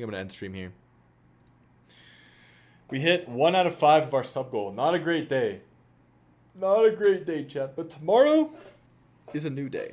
Tomorrow's a new day. Maybe 5 is an ambitious daily goal. Maybe we make it 3. We'll see how the next few days go.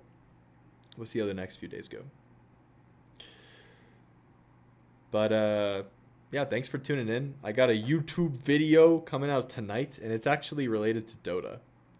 I'm excited to get it out there. And, yeah, cheers, guys. Thanks for tuning in. I'll be live tomorrow at the same time, 7 p.m. EST. Maybe we'll do the Worm tier list tomorrow. And thank you for your suggestions, by the way, Leaf. Thank you. Yeah, it's the Quinn vid.